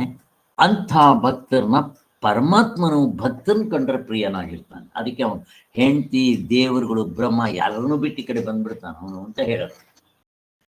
ಆದ್ದರಿಂದ ಆನಂದ ಸ್ವರೂಪನಾದ ಆತ್ಮನಲ್ಲದೆ ಮತ್ತೆ ಯಾರ ಮೇಲೆ ನಮ್ಮ ಪ್ರೇಮ ಇಡೋದಕ್ಕೆ ಸಾಧ್ಯವಾಗುತ್ತೆ? ಅವನು ನನ್ನ ಸ್ವರೂಪವೇ. ಹೋಗ್ಲಿ, ನನ್ನ ಸ್ವರೂಪ ಅಂದ್ರೆ ಅವನಲ್ಲಿ ಇನ್ನೊಂದು ಸ್ಪೆಷಾಲಿಟಿ ಅನ್ನೋ ಅವನ ಆನಂದ ಸ್ವರೂಪ. ನಾನು ಹೊರಗಡೆ ಹುಡುಕ್ತಾ ಇದ್ದೇನೆ ದಡ್ಡ. ನನ್ನ ಒಳಗಡೆನೆ ಆನಂದ ಸ್ವರೂಪನಾದ ಪರಮಾತ್ಮನಿದ್ದಾನೆ. ಅವನು ಹುಡುಕಕ್ಕೆ ನಾನು ಪ್ರಯತ್ನ ಮಾಡಿದ್ರೆ ಎಷ್ಟು ಚೆನ್ನಾಗಿರುತ್ತೆ ಅಂತ ಹೇಳ್ತಾ ಇದ್ದಾರೆ. ಅದಕ್ಕೆ ನಾವು ಈಗ ನಾನು ಹೆಂಡತಿನ ಪ್ರೀತಿ ಮಾಡ್ತೀನಿ, ನಾನು ಶರೀರವನ್ನು ಪ್ರೀತಿ ಮಾಡ್ತೀನಿ, ಮಕ್ಕಳು, ಮನೆ, ಮಠ, ಆಸ್ತಿ ಪಾಸ್ತಿಗಳು ಪ್ರೀತಿ ಮಾಡ್ತೀನಿ. ಯಾಕೆ ಗೊತ್ತಾ? ನನಗೆ ನನ್ನ ಮೇಲೆ ಪ್ರೀತಿ. ನನ್ನ ಮೇಲಿರೋ ಪ್ರೀತಿಯಿಂದ ನಾವು ಹಂಗೆ ಹೇಳಲ್ಲ ನಾನು, ನನ್ನನ್ನು ನಾನು ಪ್ರೀತಿಸ್ತೇನೆ ಅದಕ್ಕೆ ನೀನು ಪ್ರೀತಿಸ್ತೇನೆ ಅಂತ ಹಂಗೆ ಅವನು ಹೇಳಲ್ಲ. ಅವನು ಹೇಳ್ತಾನೆ, ನಾನು ಹೆಂಡತಿನ ಪ್ರೀತಿಸ್ತೀನಿ ಅಂತ. ನಾನು ಹೆಂಡತಿಗೋಸ್ಕರ ಪ್ರಾಣ ಕೊಡ್ತೀನಿ, ಅವಳು ನನ್ನನ್ನು ಪ್ರೀತಿಸ್ತಾಳೆ, ನಾನು ಅವಳನ್ನ ಪ್ರೀತಿಸ್ತೀನಿ, ಅವಳು ನನ್ನನ್ನು ಪ್ರೀತಿಸ್ತಾಳೆ ಅಂತ ಹಿಂಗೆ ಹೇಳ್ತೀವಿ. ಎಲ್ಲ ಬರೀ ಸ್ಟೆಂಟೆ. ಮತ್ತೆ ಇವನ್ ಯಾಕೆ ಅವನ ಹೆಂಡತಿನ ಪ್ರೀತಿಸ್ತಾನೆ ಅಂತ ಹೇಳ್ತಾನೆ? ಇವನ ಹೆಂಡತಿಗೋಸ್ಕರ ಅಲ್ಲ, ಇವನ ಪ್ರೀತಿಗೋಸ್ಕರ ಹೆಂಡತಿನ ಪ್ರೀತಿಸ್ತಾನೆ ಅಂತ ಯಾಜ್ಞವಲ್ಕರು ಮತ್ತು ಮೈತ್ರೇಯಿ ಸಂವಾದ ಸ್ಪಷ್ಟವಾಗಿ ಹೇಳಿದ್ದಾರೆ. ಇದು ಫಸ್ಟ್ ಒಂದು ಕ್ಲಿಯರ್ ಮಾಡ್ಕೋಬೇಕು ನಾವು. ಯಾವುದೇ ವಸ್ತುವನ್ನು ನಾನು ಪ್ರೀತಿಸ್ತೇನೆ ಅಂದರೆ ನನ್ನ ಪ್ರೀತಿಗೋಸ್ಕರ ಆ ವಸ್ತುವನ್ನು ಪ್ರೀತಿಸ್ತೀನಿ. ಅದು ಹೆಂಡತಿ ಆಗಲಿ, ಈ ನನ್ನ ಶರೀರ ಆಗಲಿ, ಅಥವಾ ಬೇರೆದಾಗಲಿ. ಚೆನ್ನಾಗಿ ತಿಳ್ಕೊಬೇಕು. ಗೊತ್ತಿಲ್ದಿದ್ರೆ ಕೇಳ್ರಿ, ಇದ್ರ ಬಗ್ಗೆ ಡಿಸ್ಕಷನ್ಸ್ ಮಾಡಿ. ಆದ್ದರಿಂದ ಮೊದಲು ನಮಗೂ ಗೊತ್ತಿರಲಿಲ್ಲ. ಆ ಯಜ್ಞವಲ್ಕರ ಸಂವಾದ ಕೇಳಿದಾಗ ಅರೆ ಎಷ್ಟು ಚೆನ್ನಾಗಿದೆ. ಇದಕ್ಕೆ ಎಕ್ಸ್ಪರಿಮೆಂಟ್ ಕೂಡ ಮಾಡಿದ್ದಾರೆ. ಈಗ ಕೋತಿ ಏನು ಹೇಳುತ್ತೆ? ನನ್ನ ಮಗುಂದು ನಾನು ತುಂಬ ಪಂಚಪ್ರಾಣ, ನಾನು ಮಗುಗೋಸ್ಕರ ಪ್ರಾಣ ಕೂಡ ಕೊಡೋಕೆ ರೆಡಿ ಅಂತೆ. ಆ ಟೆಸ್ಟ್ ಟ್ಯೂಬ್ನಲ್ಲಿ ಬಿಟ್ಟಾಗ ಆ ಮಗುನ ಹಿಂಗೆ ಇಟ್ಕೊಂಡು ಮೇಲೆ ಕೆತ್ಕೊಂಬಂದು ಕೊನೆಗೆ ಮಗುನ ಕೆಳಗಾಕಾದ್ರ ಮೇಲೆ ಹತ್ತಿದ್ದು ಹೇಳಿದ್ದೆ ನೆನ್ಸ್ಕೊಟ್ರೆ. ನಮ್ಮ ಪ್ರೀತಿ ಹಿಂಗಿರುತ್ತೆ. ತಂದೆಗೆ ಈಜು ಬರುತ್ತೆ, ಮಗ ಅಲ್ಲಿ ಸಮುದ್ರದಲ್ಲೋ ನದಿಯಲ್ಲೋ ಕೊಚ್ಕೊಂಡು ಹೋಗ್ತಾ ಇದ್ರೆ ನನ್ನ ಮಗನ ಬದುಕಿಸ್ರು ಅಂತಾನೆ. ಅವನು ಹೋಗಕ್ ಭಯ, ಸತ್ರು ನಾನು ಅಂತ ಅವನು ಹೋಗಲ್ಲ. ಇದು ನಮ್ಮ ಪ್ರೀತಿ. ಹೇಗಿದೆ? ಅದೇ ಕೋರ್ಟ್ನಲ್ಲಿ ಹೆಚ್ಚು ಕಡಿಮೆ ಆದಾಗೆ ಹೆಂಡತಿಗೆ ಡೈವರ್ಸ್ ಕೊಡಕ್ಕೂ ರೆಡಿ. ಮೊದಲು ಹೇಳ್ತಾ ಇದ್ದೆ, ಆಕಾಶವೇ ಬೀಳಲಿ ಮೇಲೆ ನಾನಿನ್ನ ಬಿಡೆನು, ಭೂಮಿಯೇ ಬಾಯಿ ಬಿಡಲಿ ಇಲ್ಲೇ ನಾನೆಂದು ಕೈ ಬಿಡನು. ಎಲ್ಲ ಬರಿಸ್ಟೆ. ಹೆಂಗಿದೆ ನೋಡ್ಲಿ ಅಲ್ವಾ? ಇಲ್ಲಿ ಈಗ ಪರಮಾತ್ಮನ ಪ್ರೀತಿ ಬಿಡೋದಕ್ಕೆ ಪ್ರಯತ್ನ ಮಾಡ್ರಿ, ನೋಡ. ಬಿಡಕ್ಕಾಗದೇ ಇಲ್ಲ. ಯಾಕೆ? ನಾನೇ ಅವನು, ನನ್ನ ನಿಜವಾದ ಸ್ವರೂಪ, ಇದು ಡೂಪ್ಲಿಕೇಟ್ ಸ್ವರೂಪ. ಹಿಂಗೆ ಅರ್ಥ ಮಾಡ್ಕೋಬೇಕು. ಅದನ್ನು ಹೇಳ್ತಾ ಇದ್ದಾರೆ ಯೋಗ ಬಲದಿಂದ. ಇಲ್ಲಿ ಯೋಗ ಅಂದ್ರೆ ಕರ್ಮಯೋಗ ಅಲ್ಲ, ಅಂದ್ರೆ ಮನಸ್ಸನ್ನ ಏಕಾಗ್ರ ಮಾಡಿಸೋದು. ಸಮತ್ವಂ ಯೋಗ ಉಚ್ಯತೆ ಇವೆಲ್ಲ ಹೇಳ್ತೀವಲ್ಲ ಅದು. ಮತ್ತೇನ್ ಮಾಡ್ಬೇಕು? ಆ ಏಕಾಗ್ರತೆಯಿಂದ ಆ ಪರಮಾತ್ಮನ ಹಿಂದೆ ಹೇಳಿದ್ರಲ್ಲ ಗುಣಗಳನ್ನ ಮೆಲುಕಾಗ್ತಾ ಪ್ರಾಣ ಹೋಗೋ ಸಮಯದಲ್ಲಿ ಆ ಪ್ರಾಣವನ್ನ ಎಲ್ಲಿ ತಗೊಂಡ್ಬರ್ಬೇಕು? ಹುಬ್ಬುಗಳ ನಡುವೆ. ಇದಕ್ಕೆ ಆಜ್ಞಾಚಕ್ರ ಅಂತ ಹೇಳ್ತೀವಿ. ಇಲ್ಲಿ ಹುಬ್ಬುಗಳ ನಡುವೆ ತಗೊಂಡ್ಬರ್ಬೇಕು. ಪ್ರಾಣವನ್ನ ಹೆಂಗ್ ತಗೊಂಡ್ಬರೋದು? ಪ್ರಶ್ನೆ ಕೇಳಿದ್ರೆ, ಅಲ್ಲ ಸ್ವಾಮಿ, ಆ ಪ್ರಾಣವನ್ನ ಇಲ್ಲಿಗೆ ಹೆಂಗ್ ತಗೊಂಡ್ಬರೋದು? ಪ್ರಾಣ ಅಲ್ಲ ಇಲ್ಲಿ, ಪ್ರಾಣ ಅಂತಂದ್ರು ಮನಸ್ಸೇ. ಈ ಮನಸ್ಸನ್ನ ಹುಬ್ಬುಗಳ ನಡುವೆ ತರಬೇಕು ಅಂದ್ರೆ ಆಜ್ಞಾಚಕ್ರದ ಹತ್ರ ತರಬೇಕು. ಎಷ್ಟು ಕಷ್ಟ ಇದೆ ನೋಡಿ ಇದು. ಅದಕ್ಕೋಸ್ಕರ ಇಲ್ಲಿ ಯಾಕೆ ಪ್ರಾಣವನ್ನ ಈ ಮನಸ್ಸು ಅಂತ ಹೇಗೆ ಹೇಳಿದ್ರು ಅಂತ ಅಂದ್ರೆ, ಈ ಸೂಕ್ಷ್ಮ ಶರೀರದಲ್ಲಿ 2 ಶಕ್ತಿಗಳಿರುತ್ತೆ. ಸೂಕ್ಷ್ಮ ಶರೀರ ಅಂತಲ್ಲ, ಪ್ರತಿಯೊಂದರಲ್ಲೂ. ಈಗ ಇಲ್ಲೇ ಸ್ಥೂಲ ಶರೀರನೇ ತಗೊಳ್ರಿ, ಏನದು? ಈ ಕ್ರಿಯಾಶಕ್ತಿ, ಜ್ಞಾನಶಕ್ತಿ ಅಂತ. ಈ ಕ್ರಿಯಾಶಕ್ತಿಗೆ ಪ್ರಾಣ ಬೇಕು, ಜ್ಞಾನಶಕ್ತಿಗೆ ಮನಸ್ಸು ಬೇಕು. ಈ ಎಲ್ಲದಕ್ಕೂ ಈ ಪ್ರಾಣ ಇದ್ರೇನೆ ಎರಡಕ್ಕೂ ಆಗದು. ನಾವು ಸಾಯೋ ಸಮಯದಲ್ಲಿ ಈ ಉಸಿರಾಟ ಪ್ರಾಣ ಇರುತ್ತಲ್ಲ, ಈ ಮನಸ್ಸು ಈ ಕೊನೆ ಉಸಿರು, ಅದಕ್ಕೋಸ್ಕರ ಏನ್ ಮಾಡುತ್ತೆ? ಈ ಮನಸ್ಸು ಈಗ ನಾನು ಮನೆ ಶಿಫ್ಟ್ ಮಾಡಬೇಕಾದ್ರೆ ನಾನು ಮನೆ ಸಾಮಾನೆಲ್ಲ ಪ್ಯಾಕ್ ಮಾಡಿಕೊಂಡು ಸಾಮಾನುಗಳನ್ನೆಲ್ಲ ಲಾರಿಲಿ ಹಾಕೊಂಡು, ಹಿಂದಿನ ಕಾಲದಲ್ಲಿ ಜಟ್ಕ ಗಾಡಿ ಇರ್ತಾ ಇತ್ತು, ಗಡ ಗಡ ಗಡ ಗಡ ಗಡ ಗಡ ಶಬ್ದ ಮಾಡ್ಕೊಂತ ಬೇರೆ ಮನೆಗೆ ಹೋಗಿ ಹಾಕ್ತಾ ಇದ್ದೆ. ಹಾಗೆಯೇ ಈ ಸೂಕ್ಷ್ಮ ಶರೀರದ ಮನಸ್ಸು, ಸೂಕ್ಷ್ಮ ಶರೀರ ಅಥವಾ ಈ ಮನಸ್ಸೇ ಅಂತ ಇಟ್ಕೊಳ್ರಿ, ಸ್ಥೂಲ ಶರೀರದ ಮನಸ್ಸು ಪ್ರಾಣಗಳ ಸಹಿತ. ಆ ಪ್ರಾಣನೇ ಕರ್ಕೊಂಡು ಹೋಗೋದು ಆ ಮನಸ್ಸನ್ನ. ಈ ಮನಸ್ಸು ಇವುಗಳನ್ನೇ ಚಿಂತನೆ ಮಾಡ್ತಾ ಕೊನೆಗೆ ಏನ್ ಮಾಡ್ಬೇಕು? ಭ್ರೂ ಮಧ್ಯಕ್ಕೆ ಬಂದು ಇನ್ನು ಮುಂದಕ್ಕೆ ಹೇಳ್ತಾರೆ. ಸದ್ಯಕ್ಕೆ ಇಲ್ಲಿ ಎಷ್ಟು ಹೇಳಿದಾರೋ ಅಷ್ಟು ತಿಳ್ಕೊಡ್ರಿ. ಇನ್ನು ಮುಂದಕ್ಕೆ ಎಲ್ಲಿಂದ ಹೇಳ್ತಾರೆ ಅವೆಲ್ಲ, ಹೃದಯದಿಂದ ಅವೆಲ್ಲ ಹೇಳ್ತಾರೆ. ಆಮೇಲೆ ಏನ್ ಮಾಡ್ಬೇಕು? ಈ ಬೆಳಕು ಮನಸ್ಸು ಈ ಇಲ್ಲಿ ಭ್ರೂ ಮಧ್ಯೆಯಲ್ಲಿ ಬಂದಿದ್ದೆ ಪ್ರಾಣದ ಜೊತೆಯಲ್ಲಿ ಉದಾನ ವಾಯು ಮೇಲೆ ಕರ್ಕೊಂಡು ಹೋಗುತ್ತೆ ನಮ್ಮನ್ನ. ಆವಾಗ ಇದು ಭೇದಿಸ್ಕೊಂಡು ಹೋಗುತ್ತೆ ಅಂತ. ಹಂಗೆ ಅದಕ್ಕೋಸ್ಕರ ಇಲ್ಲಿ ಕ್ರಿಯಾಶಕ್ತಿ, ಜ್ಞಾನಶಕ್ತಿ ಅಂತ ಪ್ರಾಣದಲ್ಲಿ 2 ತರ. ಆ ಕ್ರಿಯಾಶಕ್ತಿ ಬಂದಿದ್ರೆ ನಮ್ಮ ಕೆಲಸಗಳು ಮಾಡೋದಕ್ಕೆ ಸಹಾಯ ಆಗುತ್ತೆ. ಇನ್ನೊಂದು ಜ್ಞಾನಶಕ್ತಿ ಅಂದ್ರೆ ನಮ್ಗೆ ಜ್ಞಾನದ ವಿಚಾರ ಅಂದ್ರೆ ಮನಸ್ಸು. ಹೀಗೆ ಅಲ್ಲಿಗೆ ಜ್ಞಾನಶಕ್ತಿಯನ್ನ ಪ್ರಜ್ಞೆಯ ಜೊತೆ, ಜ್ಞಾನ, ಪ್ರಜ್ಞೆ, ಅರಿವು, ಬೆಳಕು ಎಲ್ಲ ಒಂದೇ. ಈ ವೈದಿಕ ವಾಗ್ಮಯದಲ್ಲಿ ಕರೀತಾ ಇರ್ತಾರೆ. ಹಾಗೆ ಪ್ರಾಣವು ಈ ಮನಸ್ಸಿನ ಜೊತೆಯಲ್ಲೇ ಇದ್ದುಕೊಂಡು ಶರೀರವನ್ನ ಬಿಟ್ಟು ಹೋಗುತ್ತೆ. ಅದಕ್ಕೋಸ್ಕರ ಇಲ್ಲಿ ಪ್ರಾಣವನ್ನಿಡುವುದು ಅಂದ್ರೆ ಚಿತ್ತವನ್ನಿಡೋದು, ಮನಸ್ಸನ್ನಿಡೋದನ್ನೇ ಹೇಳ್ತಾ ಇರೋದು. ಪ್ರಾಣ ತಗೊಂಬಂದಿಡಕ್ ಬರಲ್ಲ ಅಲ್ವಾ? ಹೆಂಗಿಡ್ತೀರ ಪ್ರಾಣವನ್ನ? ಮನಸ್ಸನ್ನೇ ಇಡಬೇಕಾಗುತ್ತೆ. ಅಲ್ಲಂಗೆ ಹೇಳಿದೆ ಅಷ್ಟೇ. ನೋಡ್ರಿ, ಇಲ್ಲೇ ಬರೆದಿದ್ದಾರೆ, ಪ್ರಾಣವನ್ನಿಡುವುದು ಎಂದರೆ ಚಿತ್ತನವನ್ನು ಇರುವುದು ಎಂದರು ಒಂದೇ ಅಂತ.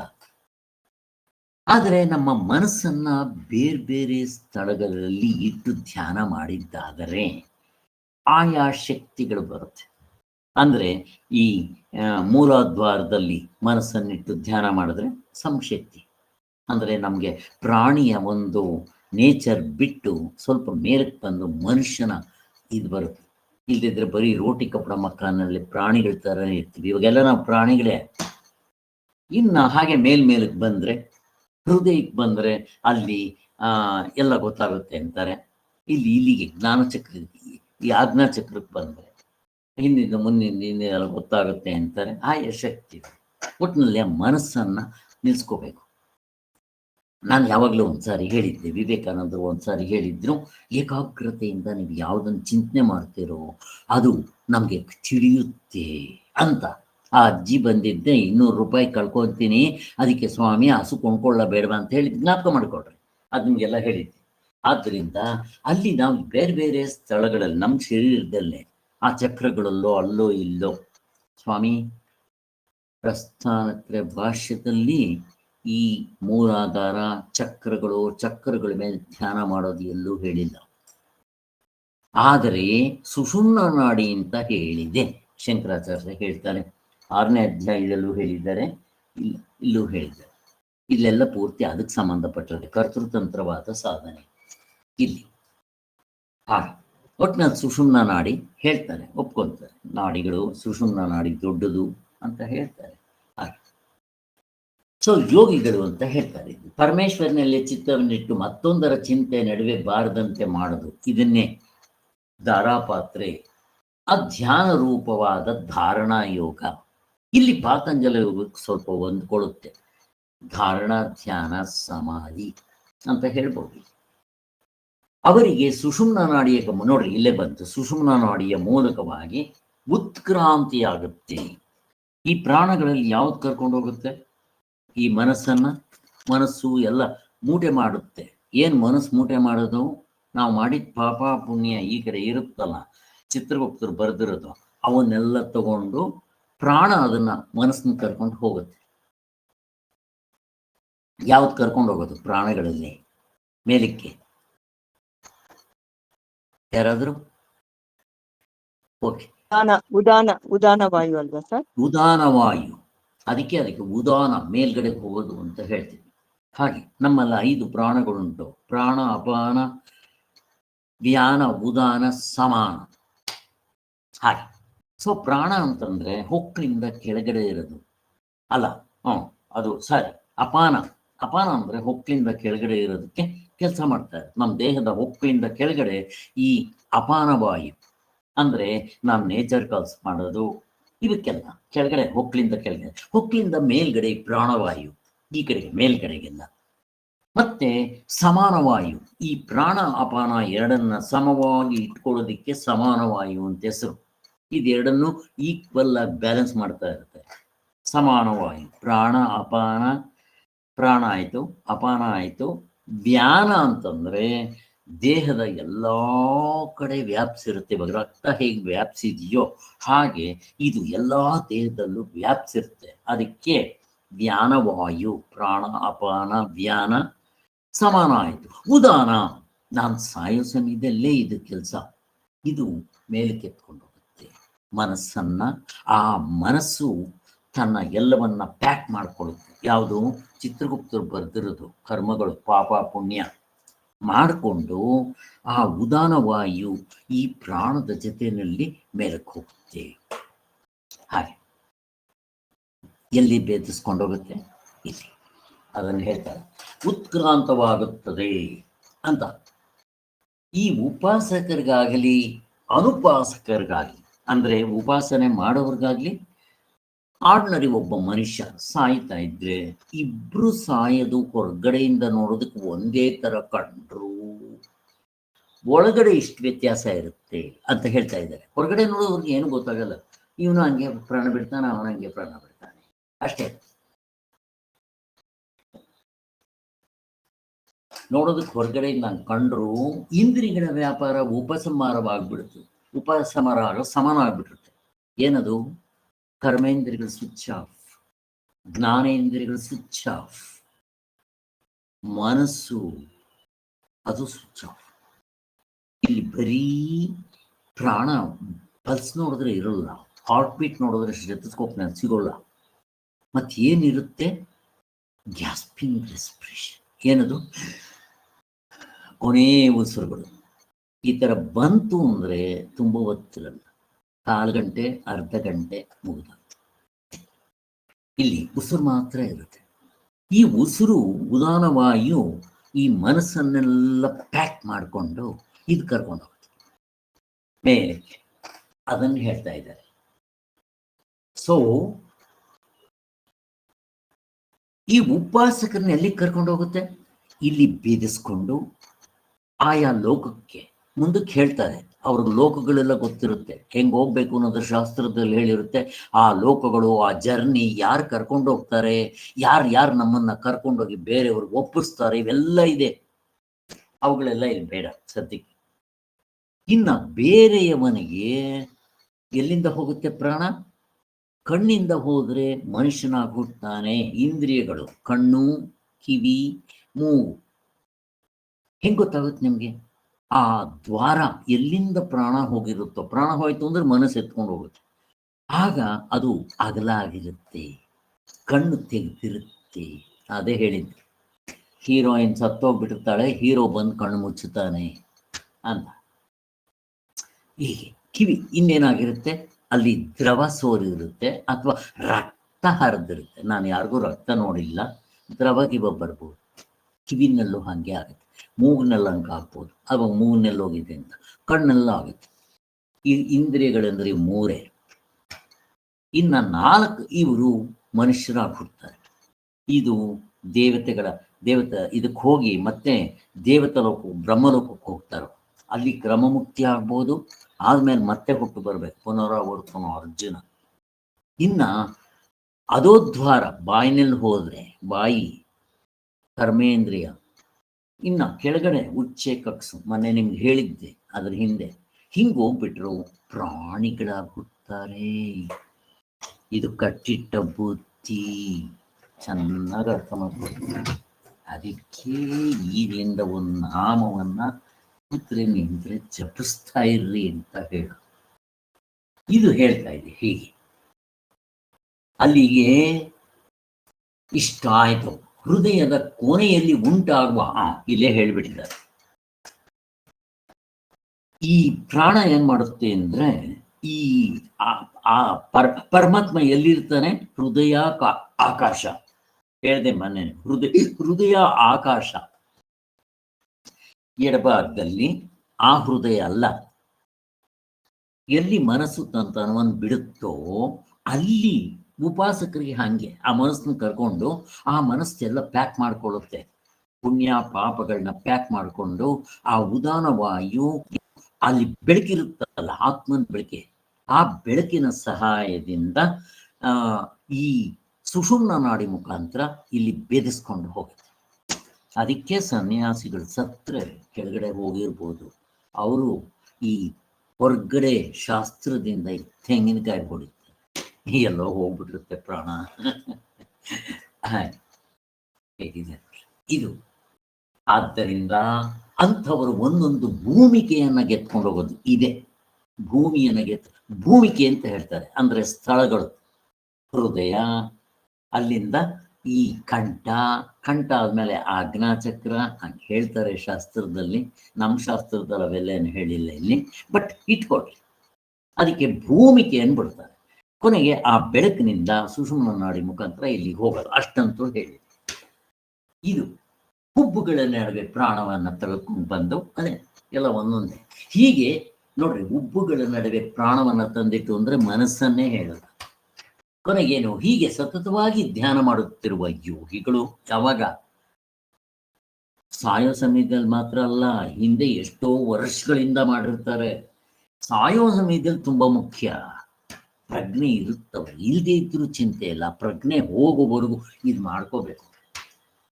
ಲಾಸ್ಟ್ ಮನಸ್ ಎಲ್ಲಿವರೆಗೂ ಇರುತ್ತ ಅಲ್ಲಿ, ಆಮೇಲೆ ಅವನಿಗೆ ಪ್ರಜ್ಞೆ ಇಲ್ಲದೆ ಇದ್ರೂ ಪರವಾಗಿಲ್ಲ, ಕೋಮಾಗ ಹೋಗ್ಬಿಡ್ಲಿ, ಯೋಚನೆ ಇಲ್ಲ.